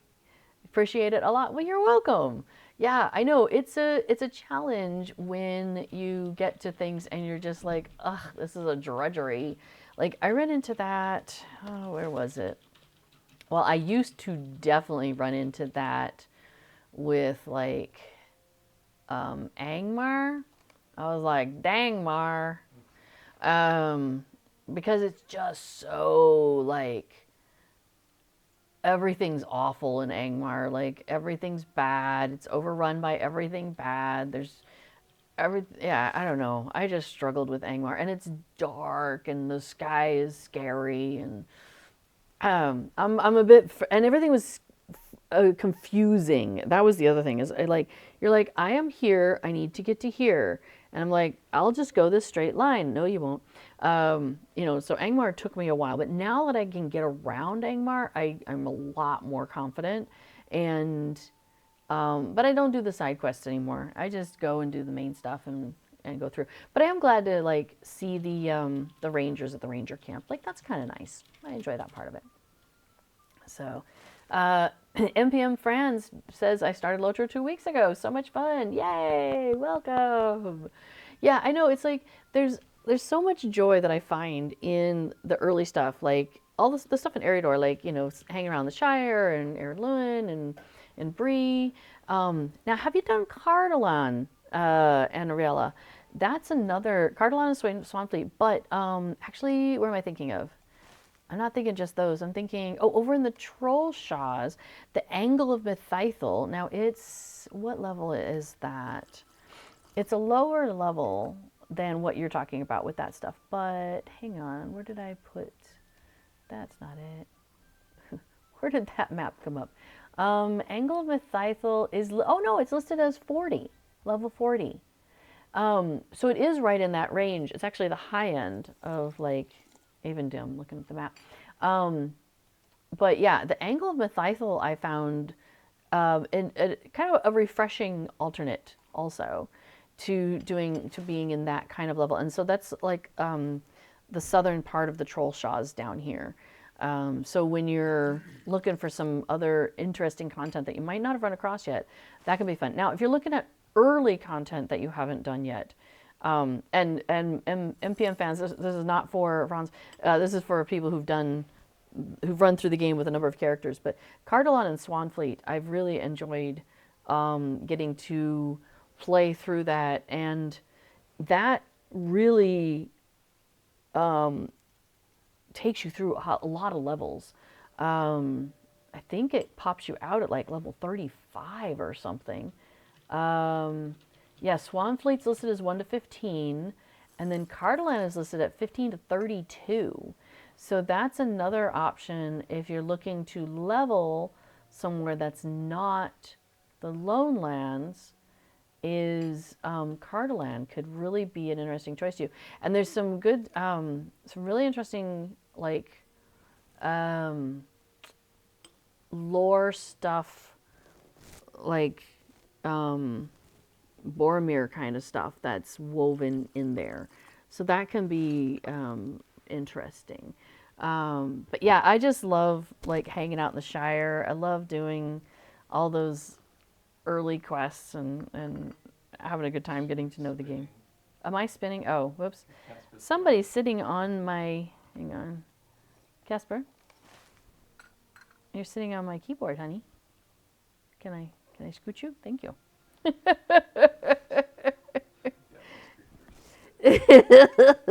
I think he was sitting on an arrow key. Yep. That's about where his butt was.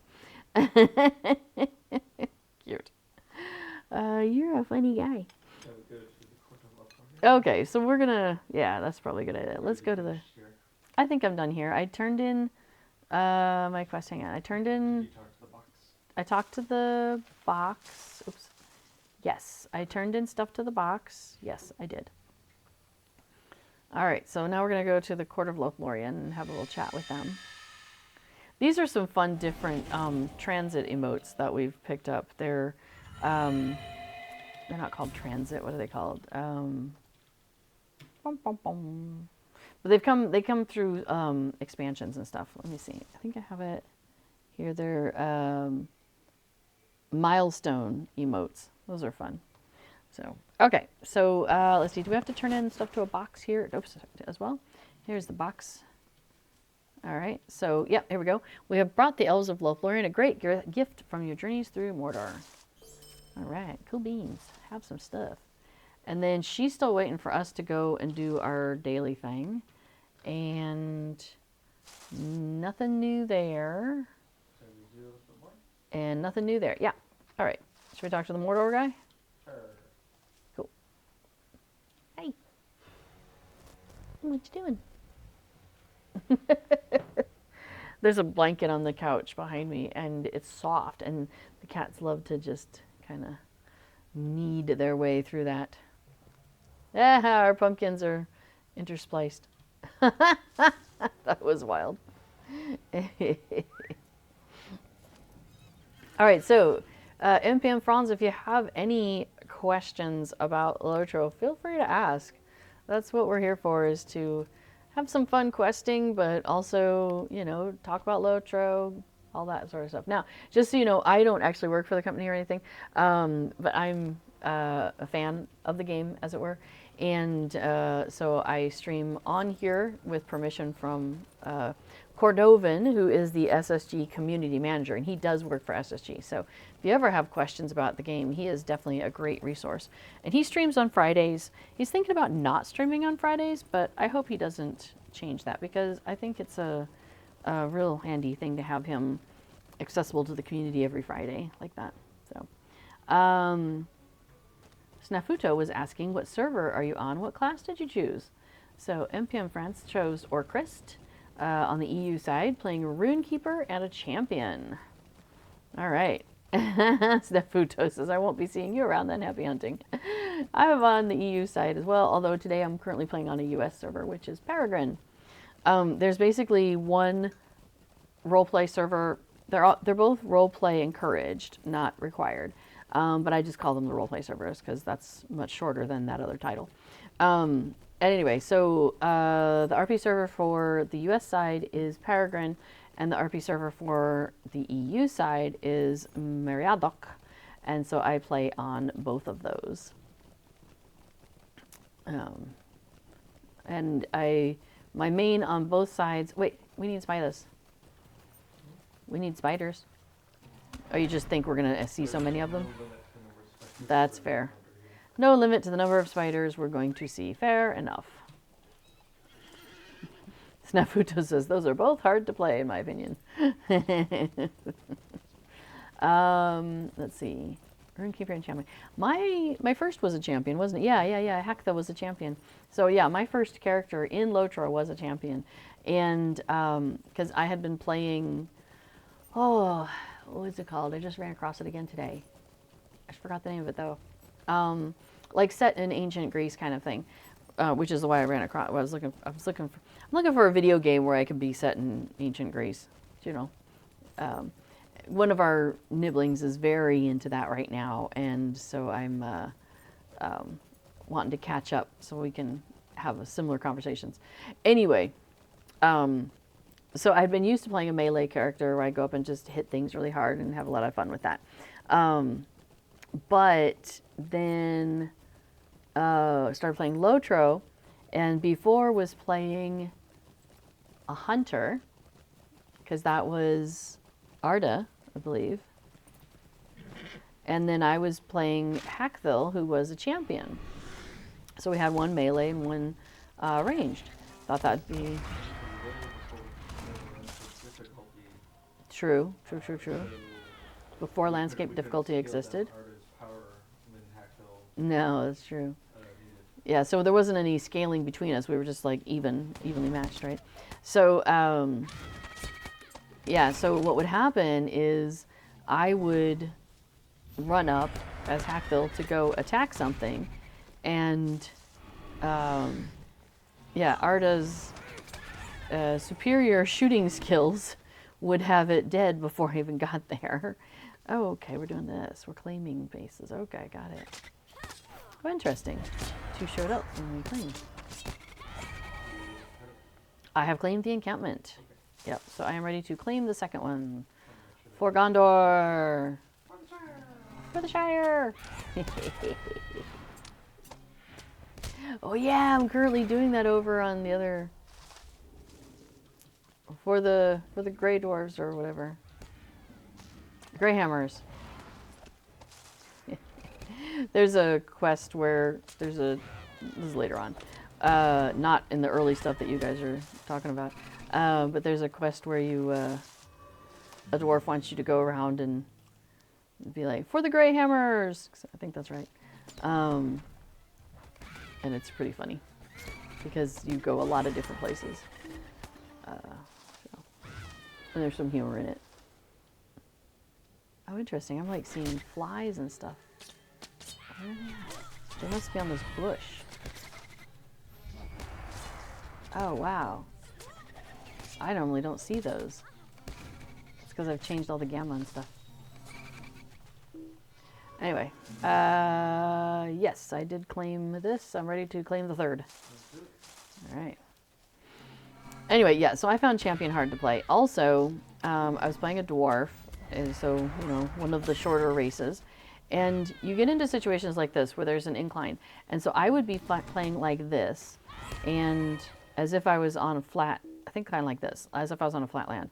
And then all of a sudden, next thing I know, I find myself like this. And I'm like, I can't see anything. I don't know what's going on. You know, that sort of thing.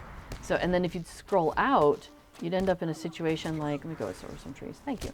So I'd end up in a situation like this where the trees are all in the way and I still can't see what's going on. So scrolling out didn't help, which was my other usual, like, okay, here's how I can get so I can see what's going on. And I was not proficient yet at doing this up and down and moving around, and like I still wasn't very proficient at being able to move my screen around, move myself around within the screen in a way that made it easier for me to see. So I found playing a dwarf. This was when we got to after the Lone Lands. So what's Rivendell in? The Trollshaws. When we were in the Trollshaws.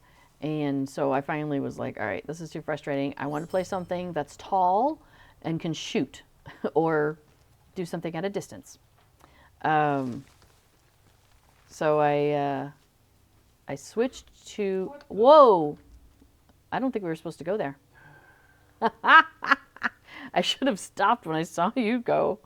Yep. It was too late. Oh well.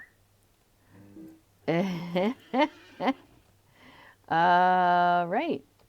We're probably not where we need to be. Tell you what, let's go back to Barthranian. Okay. Oh, Barthranian, that's Or Gondor. part of Lothlorien, one of them. Well, Lothlorien. I'll just do that. That's fine. It's right there. Yeah, so I was like, well, I like playing a healer because we'd been playing some Pathfinder a few years before, a long campaign that we had done, and I was playing a bard in that. And I really enjoyed that. Being able to heal and contribute to the party as kind of a whole. Ride to Mordor? Turn that quest in. Oh. Hey, I can turn a quest in. Hurrah. Sweet. Do I need to come to the other one? To the Hobbit place? No. Oh, okay. That was their daily request. Awesome. All right. Now to the Mordor guy? Yeah. Okay.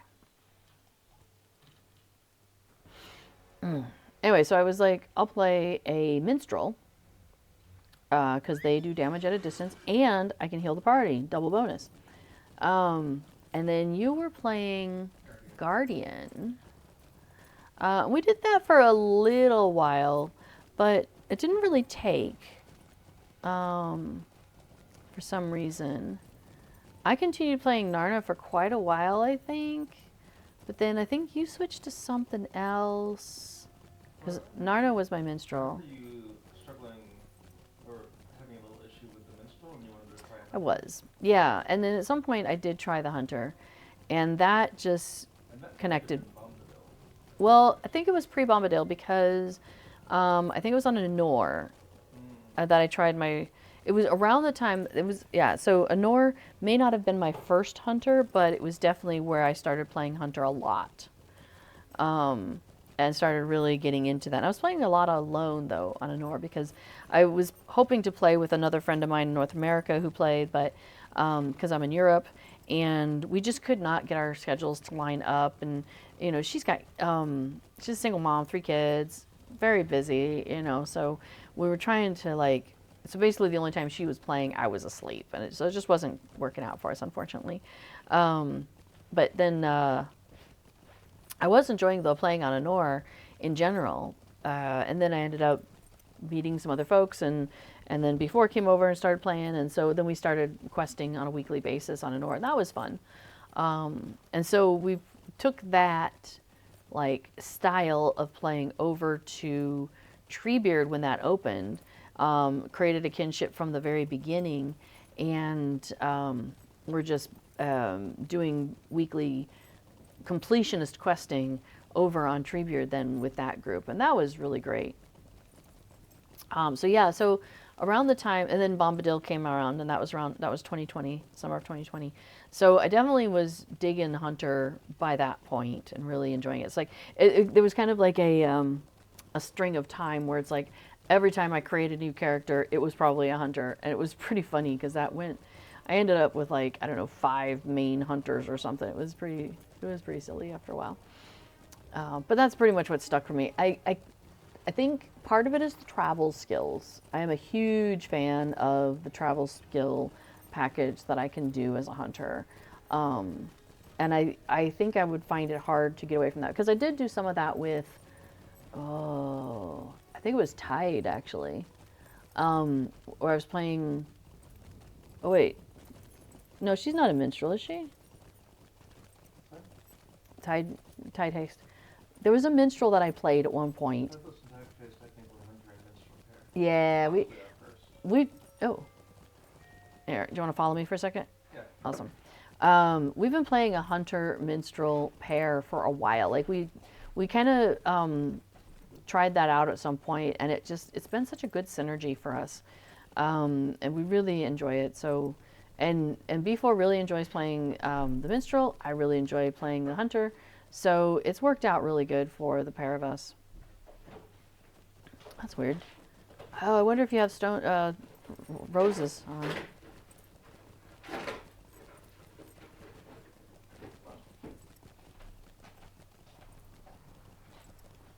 I think you may have roses. Smell the roses on.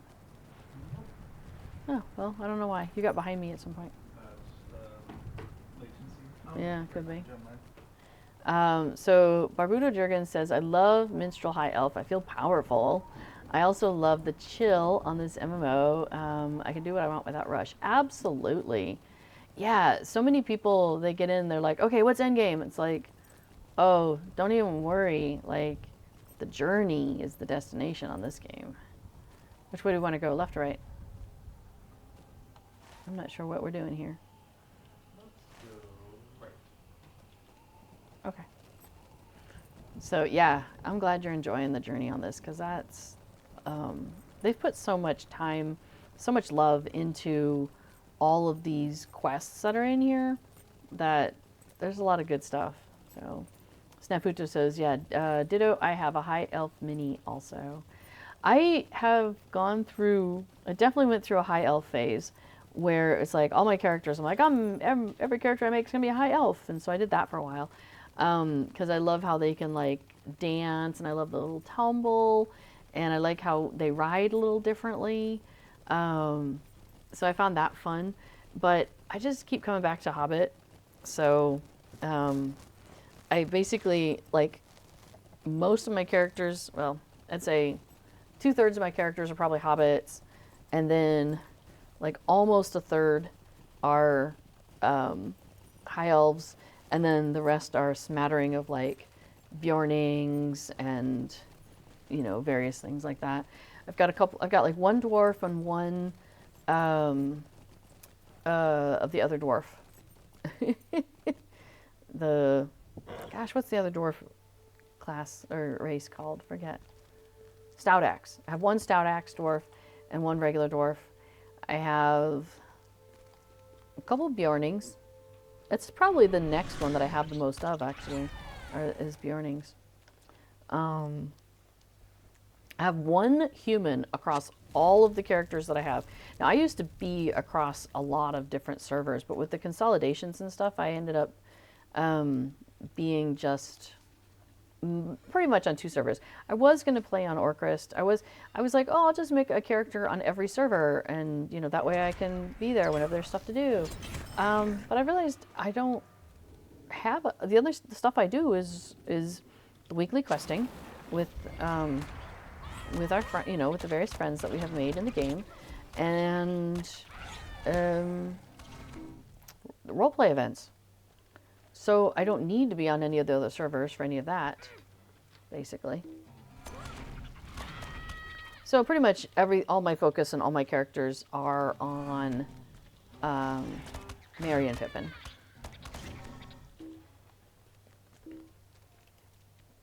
Interesting. That one's not line of sight, if you say so. Oi, your guy keeps interrupting me. Look, stinker. I was going to try and pull mine out so we could shoot both at the same time, but oh well. Yes, not Mary and Perry. Mary and Pippin. Oh. Yeah, Snafuto says, I love the high elf forward roll, right? Like how they just jump and then they go, boom, this little tumble. Ah, it's lovely. All right. So we're defeating some spiders. Atlee Spiderbane is definitely wants us to do some work for him here, so that's fine. I do love that he's somebody that we encounter very early in the game, and that they continue to bring him back. It makes me happy. Mippin and Pippin. Mary and Barry. You're funny. Oh, for heck's sake. Really? Interesting, we only got one this time, though. Usually we got one for you and one for me. Maybe we clicked at the same time. So yes, across all my servers, which is now basically 2, I only have 1 human. And she's from kind of early on. She was like, I think... So I got to a point where... Which server were we on? Oh, it was probably over in Brandywine. Gosh, a long time ago. Where Hackthal was my first, and then Narna was my second. And then I created a human, because I was like, well, what is it like to play a human? And she's a lore master, because I wanted to collect all the pets. But I never really clicked with playing the human character. And honestly, I was creating her so she could be a storage alt. But then I ended up playing her a bunch. I did enjoy collecting the pets. That was fun. But yeah, then I was like, well, now her storage is full from all the things doing the stuff with her. So now I'm like, okay, so now I need another storage alt. And so I ended up with like 5 different characters at some point, because I would make a storage alt and then I would start playing them. Because I would be like, well, what does this one like to play, you know? So, yeah, I had to make a storage alt for my storage alt, but then I played that character. So then I made another one, and I played that character. So it got a little out of control for a while. Thankfully now we have carry-alls. That helps a lot. And I've learned that there's a lot of stuff I don't need to keep.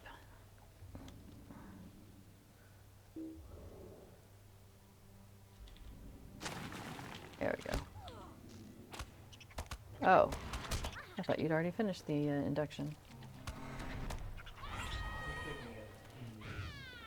Oh. Ghost Patient says, I'm doing Corsairs solo with a Hobbit. Corsairs solo. What is that? Oh, more spiders. Eesh. Yeah, Corsairs of Angmar stuff. Sounds good. Could do it with a Mariner. Mariner Hobbit. The expansion. Okay, awesome. Fun. Are you enjoying that?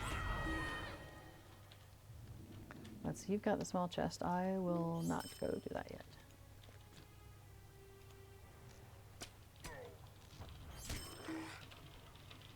I enjoy doing everything with the Hobbit these days. And it's been convenient to have this one here, because there was an event recently here on Peregrine, and a social event, and I wanted to have, excuse me, the character that I play over on Mary has the same name. So it was really easy to just pop in with this character who has like all this travel skills, and I was able to, yeah, just pop over there real fast. I feel sad though that we're not getting any experience today. All this stuff we're doing, and I'm Tortoise Stone. Oh yeah, for the We're getting a lot of the LI word track. well, that's good. For yeah, when Corsairs of Angmar came out, we were over on Mary. We were at cap at 150. So we were doing the missions and doing the delvings with that. That was fun. I quite enjoyed those. There's some fun to be had with that, because again, a lot of the stuff we could do as duo, which is really handy. So we do it together. Yeah, before it says, I like all the crabs. Like, is that the name of that instance? No, something about crabs though, I think. Yeah, we were having fun with some of that stuff. Oh. I keep moving. Okay. All right, now we'll work on this guy.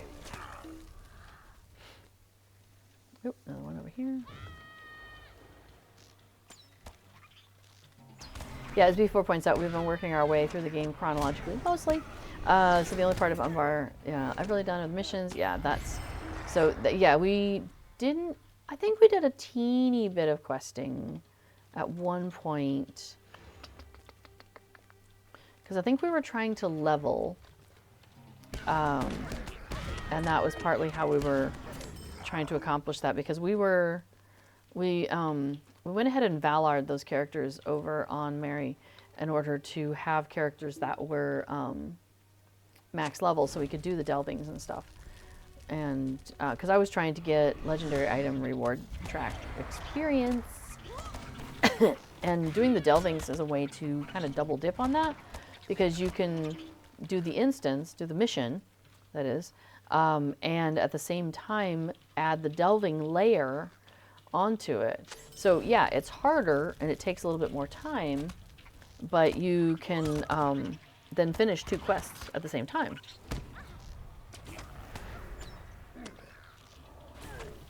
And that's really handy when you're trying to like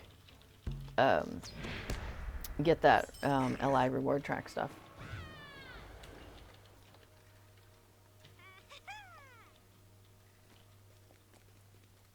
Oh yeah, we were doing the delvings on Treebeard at one point. That's right. Crab boss for the pearl was the big crab. No, we haven't done the landscape big crab stuff, just the missions. Yeah, although B4 points out that at the time delvings on Treebeard were happening on Treebeard, because we were like 115 or something like that. It seems like Treebeard miscalculated the XP game, and so we were curious if that was also the same on standard servers, and not exactly. Wow, that's a lot of like ants and stuff crawling up there. Dude, excuse me, I'm looking at your architecture. Thank you. Where are they going? Anyway.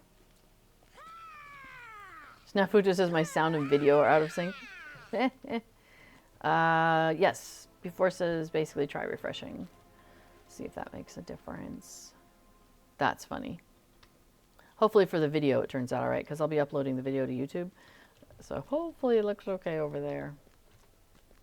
I'll have to try and remember to take a look at it. Wow.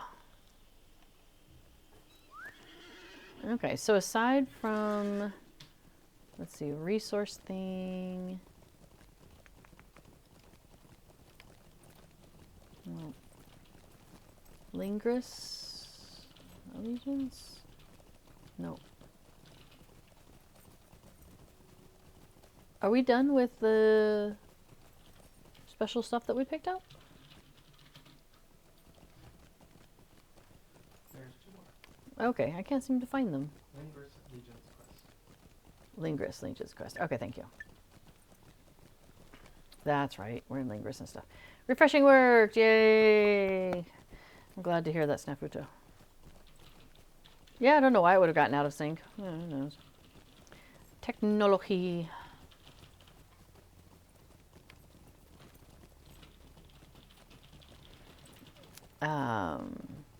Yeah, there you go. Before it says, I love blaming Twitch and the internet for my problems. Yes, it wasn't me. It was the internet. It was, yeah, that.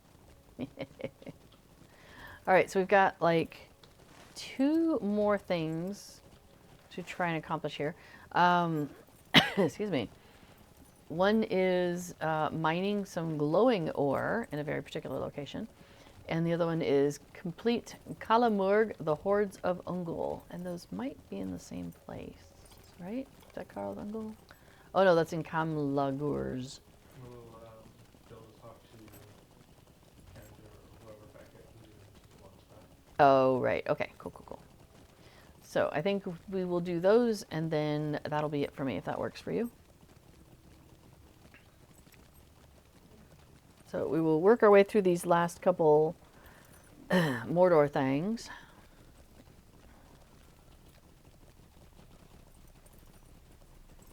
Glad you know where you're going, because, well, Supposed to be a cave back. there it is. Okay, I made it in before being attacked. Excuse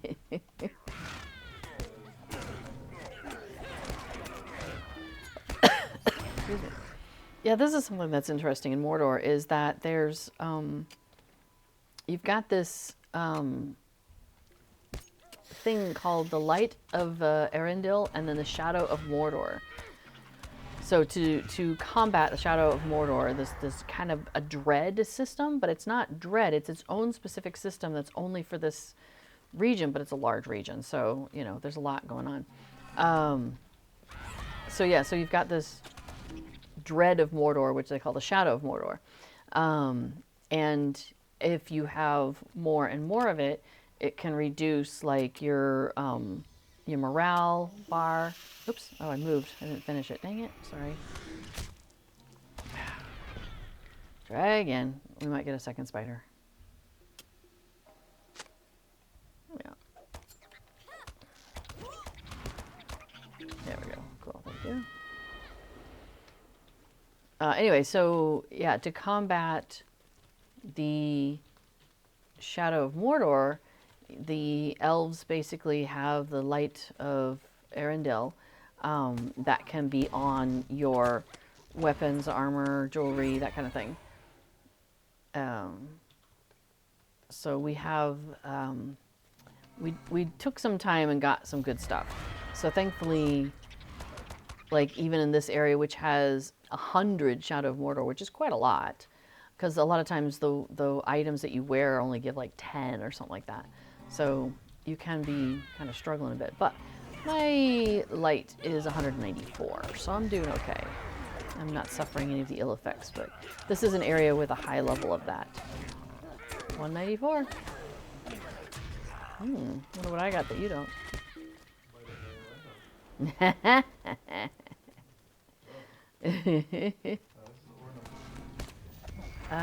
Yes, this will be ore number 3 for me as well. I'm a little behind you on this. And I got interrupted. I think the spider hit me when it came down. Well, thank you. Luckily, yeah, we didn't have a second one come down. Don't deal with that. Excuse me. I apologize for the coughing, by the way. I've got some thing. We think it's, I was talking to the physiotherapist yesterday, and we think it's actually just it's not an actual chest congestion, it's just compression going on. So trying to work on some muscles there and deal with that. Yeah. But it makes me want to cough.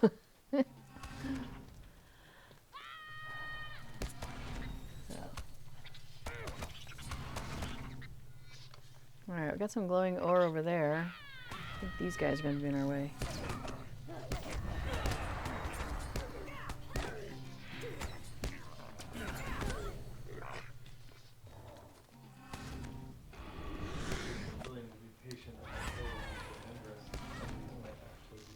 Oh, yeah, well.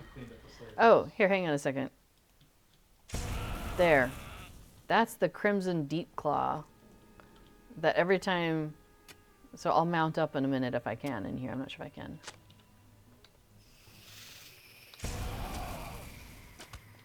All right, I got the ambusher out of your way if you still need to get the ore.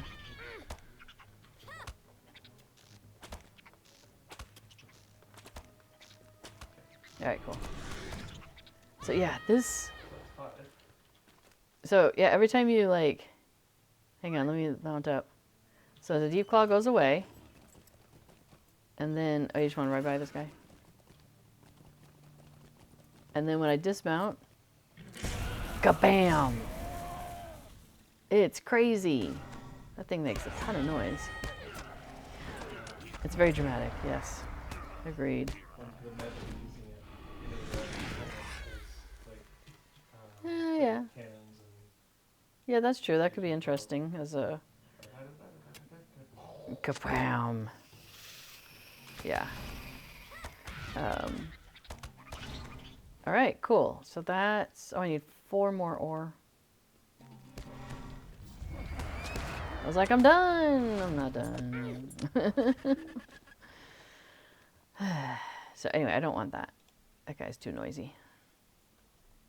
But that's what I was talking about the other day. I was mentioning to before that I was at a social event and somebody had one of those and kept mounting and dismounting to make that noise.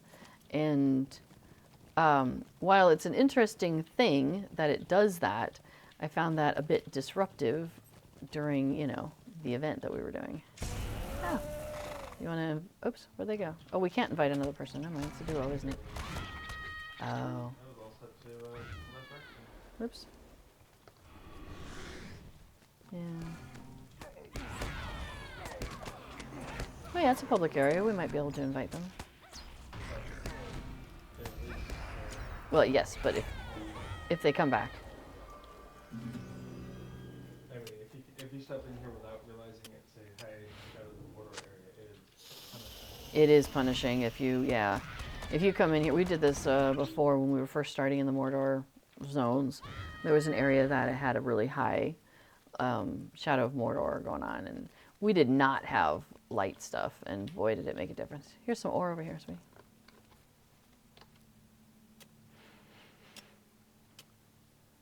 It was one of those where we definitely decided, oh, it interrupted me, little stinker. Stop interrupting me, dumb spider. Okay, thank you. Oh. Thank you. I'm just terribly interesting. Okay. Thank you. It's kind of cool how things look around here, though. Hey, I want to find out, where's that place where the shiny mushrooms come from? Or the... That's not the right words. But, like, there's a place where there's a backpack and I think a hat where the mushrooms glow. That's kind of fun. It's high-level stuff, though. So I keep thinking we might be, like, in the zone. Maybe. I think we might. Yeah, I don't know. I'll find out. Right, do I get it? Do I get it? Do I get it? Yay! Even though it came down on my side. I was worried about that.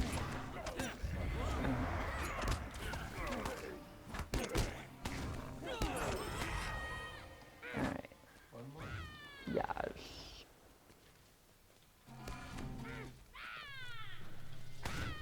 Oh, Snafuto says, neat pet trick. Glad I know what it is and now in case I see it. Otherwise, I would think someone was applying a benefit on me. Yeah, right? It definitely seems like there's something... Yeah. It's an odd one.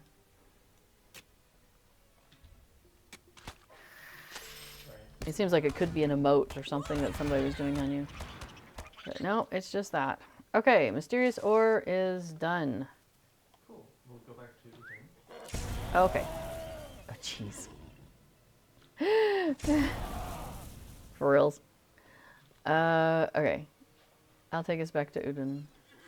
Betold.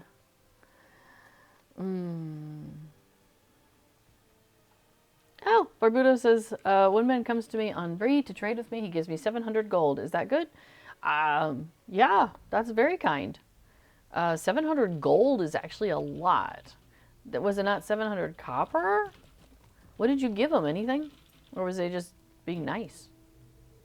Now, to be fair, 700 gold is going to take you a long time to get early on in the game. But once you are kind of rolling, the gold gets to a point where you don't need it anymore. You don't like think about it anymore. For example, this character here has 2,000 gold on her. But in total, across all, now granted I have like 20 characters here, but across all of them, I have like 14,000 gold. But 700 is very generous. It would probably, to get 700 gold, you'd probably have to be in the 50s to 100 level character for 700 gold, just be kind of laying around in your backpack without having to think about it. So it's, yeah, so it's very convenient to have it at low levels, because then anytime that takes gold, like if you want to buy a house, for example, you are good for a while.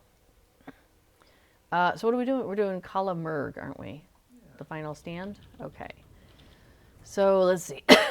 The valley beyond the Morgai Ridge is becoming worse with each passing night and still worse each passing day. The hordes of Ungol spiders and other crawling beasts seem to have no end. We've seen a group of spiders keep attacking the orc holdout of Kalamurg. Perhaps for once, we can work with the spiders and defeat this common enemy.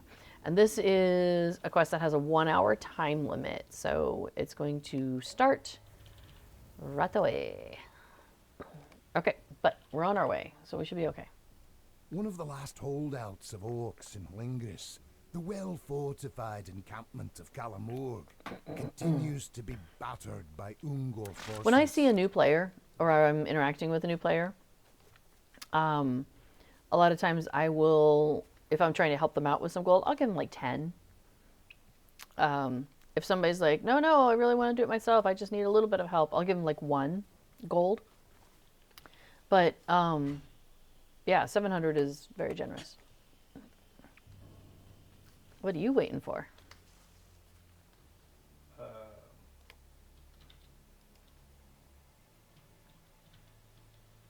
found this on the auction house for 400 gold. What, the turtle you've been looking for? No, the little deep toad. Oh, this guy. For 400 gold? Yeah. Cute. No, there's a... It's a toad, right? That you're trying to get? Yeah, there's a frog that I'm trying to get. Yeah. It's not this.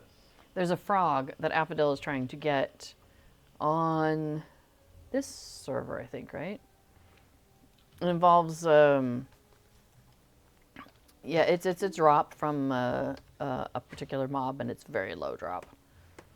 And so there's times when we try like every day to try and get it. Because there's a daily quest you can pick up that it could be accompanied with. I know, I was looking forward to that once they got to 131. None of mine are there yet though. So I am a little bit of the slowdown, I think. Okay. I just said this is a Valheim. Yeah.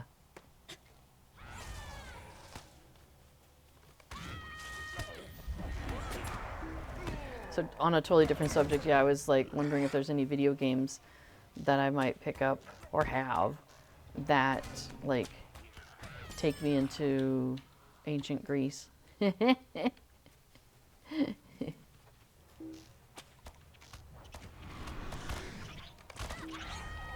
very nice. Grab these branches.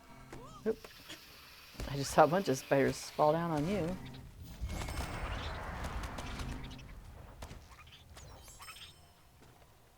More spiders terrorize the inner encampment. Well, we should go in there then.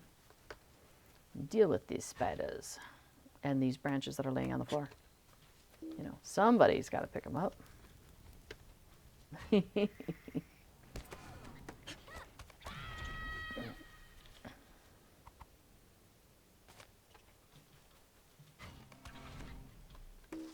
Oops. Oh, I moved. Dang it.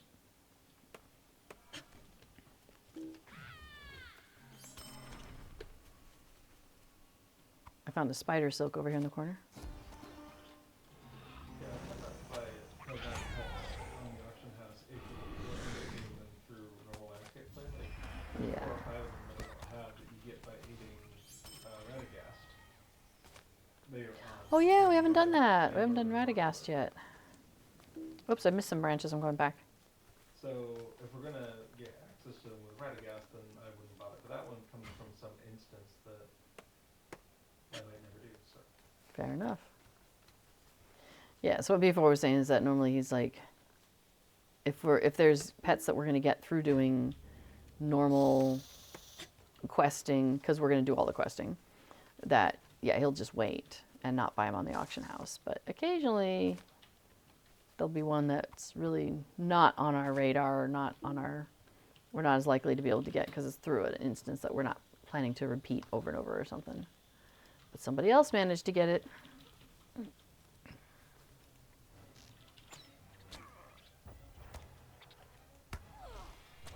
It may have like attracted the attention of other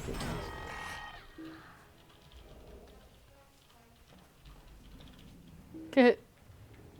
That weaver will be coming back. Or not. That was kind of funny. There's no clickables in the area. No silk. Oh, we've already done all the silk. Oh, we're just looking for the big bad, aren't we? A lot of these, it's interesting, these Mordor instances, these resource style instances, they have generally a boss in here, but you don't have a quest telling you to go find the boss. We do, but it doesn't get auto-selected. It doesn't, yeah, it doesn't, So the final stand quest, the one that's ticking down the hour's time, sure. that one does. Okay, let me pull that up then. That's not Alright. it. Oh, sorry. Spider. I got somebody behind me.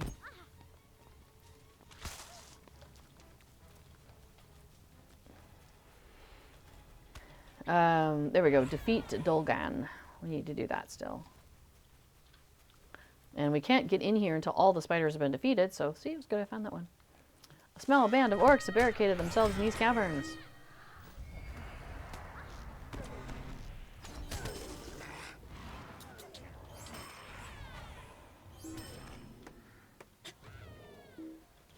Oh, right.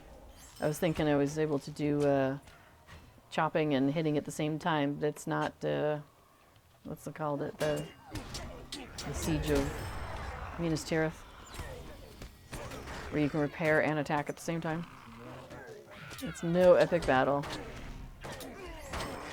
Alright. We defeated Dolgan. The dailies for each allegiance are to pick up stuff in the instance, but we've already done that in a different resource instance. Okay. There's So we stuff. don't have those two there for now. Must get stuff. Alright, talk to Kendra, talk to Kendra. Hang on, I got some branches over here that need picked up.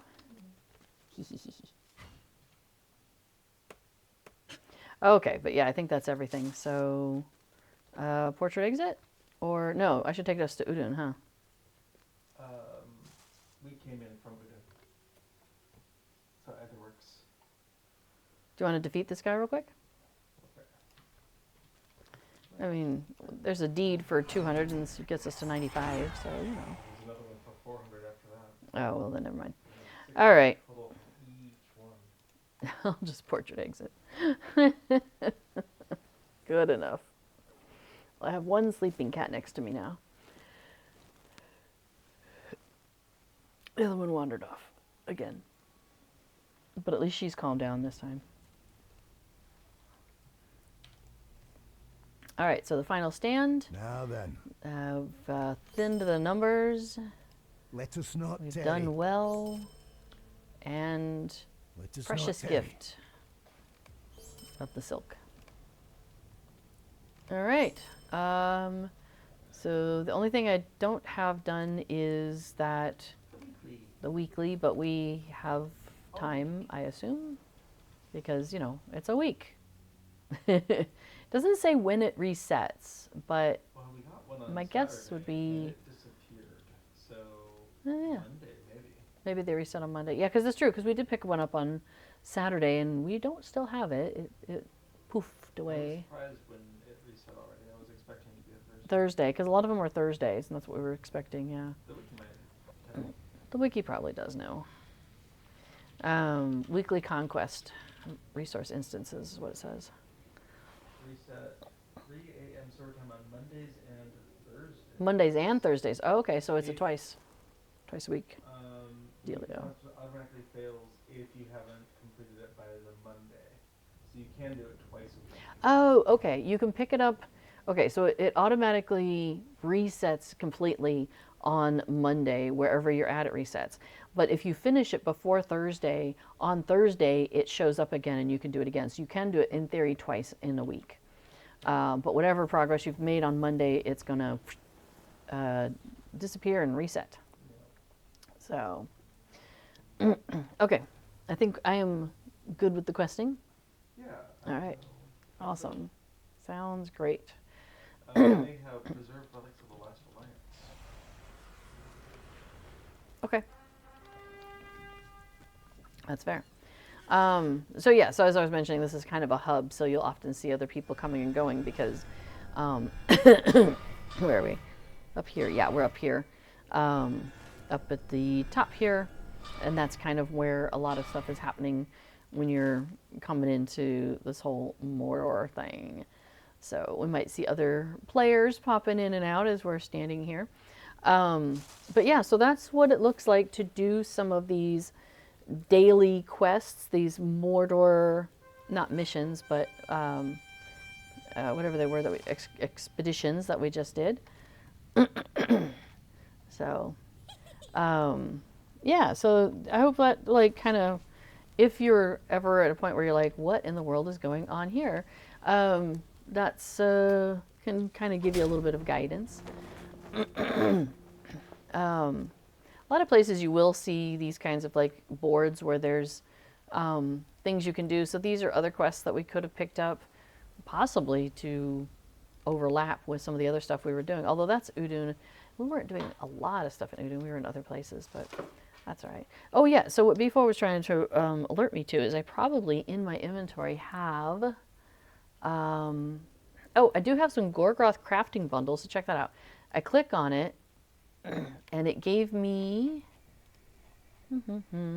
some Doomfold Skarn, high-grade Doomfold Skarn, and a black adamant. And if I click on this one, I'm looking at my general output. That's how I know what it gave me. Some more Skarn, and adamants. So, yeah. Excuse me. So that's kind of fun. But I probably have, here they are, some of these preserved relics of the last alliance. So if I, again, go back to the caret menu, little tick here, and I go to character, and then I scroll down to allegiances, then I can see the progress I'm going to make. So if I consume one of these, you can see right now I'm at 1,100 out of 2,200 in level 19. So I click on it, and it's enough to bring me almost to the end of this level. So I'll consume another one, and already I'm into now 20. So I can consume, now I'm in 21, and then we'll keep going. Now I'm in 22. You know, we'll just continue consuming all of these. So now that brought me all the way up to level 24. So what I can do, let me scoot these out of the way, is I can go ahead and claim, actually, you know what, I'm going to change my colors a little bit again, because this is a little intense. So let's bring this back down to maybe make it easier on my eyes. Just watching that change, my eyes went, ouch. All right. So now I'm going to, I can go ahead and claim these as I go. And what will happen is each level is going to give me some of these tokens of service, which I can then exchange for stuff at an allegiance hall. It says at any allegiance hall, so that's nice. So I will go ahead and see how I'm all the way up through 24 that I can, level 24 that I can claim. And then it showed me there's 25 and 26 coming, the next ones. So if I claim this, what it does is it puts a little chapter, like an envelope, in my inventory that I can pop open. That's a seal on it, and I can pop that open, and it starts the next piece of the storyline of what's going on. I'm just going to go ahead and claim the rest of these because they don't have any other story pieces on them. And I can go ahead and, when I'm ready, pop that open, and that will give me the next piece of the story. It'll open up the next piece of the story. So for example, if I go back over to Rovanian, Lothlorien, go into the court of Lothlorien.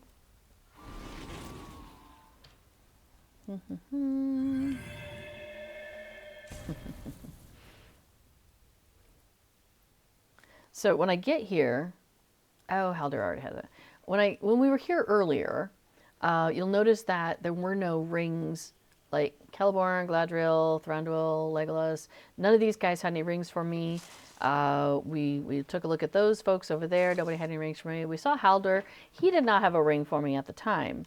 But now that I have, even though I have it in my inventory, I haven't opened it, it opens up the quest. So basically opening that envelope and talking to him, it's basically come talk to him.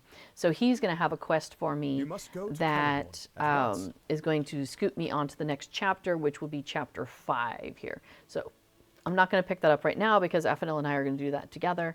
We've been doing these quests together, and that's been really fun. But now I am ready to go on to the next piece. So I've already done chapters 1 through 4 with these folks, and then that'll take me on to chapter 5. So the fun thing is then with these allegiances, because there's 4 of them, and they all have these different stories going on. So like I said, we were talking about earlier that we finished with the Hobbits. So we've completed that allegiance level. And then now we are currently working on the court of Lothlorien. We haven't started with Durin's folk, and we haven't started with the kingdom of Gondor. I assume I can't. What happens if I click join? I wonder. Go for it. All right. So let's see. So and they each have a little bit of flavor text here. So like the dwarven one says, Durin's folk, as the War of the Ring drew to a close, the dwarves of the Lonely Mountain defied the armies of Sauron. Dane Ironfoot, the king under the mountain, fell before the gates of Erebor, and his son Thorin III succeeded to the throne. Swear your allegiance to Durin's folk, and you will aid the new king under the mountain as he seeks to ensure their place in Middle-earth. The contact, Dori, can be found at Cirith Gorgor, just inside the ruins of the Black Gate. So I have joined Durin's folk. So I guess I could have these all concurrent. Sure. I don't know. So- I just assumed you could only do one at a time. Yeah. I wonder, okay, so here I have Court of Lothlorien. So I could go ahead and, I'm thinking if I set this as active, that means any AP you gain will be funneled only to your active allegiance. Are you sure you want to set this as your currently active allegiance? You may only have one allegiance active at a time. Actually, you know what? I'm going to say no on that, because what might be fun is to get chapter 1 of Durin's folk done, because that'll give us that travel skill, right? Interesting. So that's something we're going to play with this probably this week sometime. So what did you do to get that previous window? I just went to the, yeah, and then so I just clicked on it. Like, so if you click on the men folk, join is right there. No, actually you have a little pop-up that warned you. Oh, I went to my current one, which is the elves, Uh-huh. and then set active. How? So I'm guessing right now my active is Durin's folk because I just joined them. Yeah, okay. So, you know what? Fix it. I'm going to go join the Kingdom of Gondor too. Crazy. It's crazy. I'm everywhere, man. It says the War of the Ring has been won, but now Aragorn must secure the young peace against those who would endanger it. Swear your allegiance to Gondor, and you will aid the new king as he seeks to make safe his lands and his people. Contact Prince Imrahil can be found at Cirith Gorgor, just inside the ruins of the Black Gate. Ha! So now I've joined them as well. Now, you may notice that there's a pair of tabs here. So this is the tab for whatever this is, the allegiances. But then there's this other tab underneath here, and that gets me to the Zelruka clan. And so this is a set of allegiances that we've already done. And this was through the War of the Three Peaks is when this came out. But it wasn't locked behind story as the Black Book of Mordor allegiances are. And so we were able to go and do stuff over in Gundabad and do a whole bunch of stuff there, and did through all 10 of those chapters already. So we've already done all that. But you can see that other tab is down there. So, so this is the tab for these allegiances, and this is the tab for that one. So if any other allegiances become available to me that I'm able to participate in, I would expect that I'm going to have more tabs along here. But right now we're doing this because this is that Mordor grouping. Yeah, so at some point we should go to Cirith Gorgor and talk to our contacts there. Yeah. Let's see if I remember that tomorrow, huh? Let me see if I can make a digital note. Hey, before. LOTRO. Go to Cirith Gorgor to meet people on Peregrine. Cool. I made a note, hopefully, that we'll remember to do that. Okay, so I'm going to guess that based on the fact that all of these say set active except for Kingdom of Gondor, that Kingdom of Gondor is my currently active one. They could. So if I were to consume any more of those things, which I think I don't have any more left, but if I were to consume any of them, they would apply to that particular allegiance, which, may or may not be what I want to do. Well, We'll discuss amongst ourselves later. it seems like opening those up will give us 2 more collections. Exactly. In our daily Yeah. resources. Huh? Seems like a good idea. That sounds great. Yeah, so that's why I'm like, I think we do that because, because that'll open up another daily in each one of these places, as well as the travel skill to each of those places.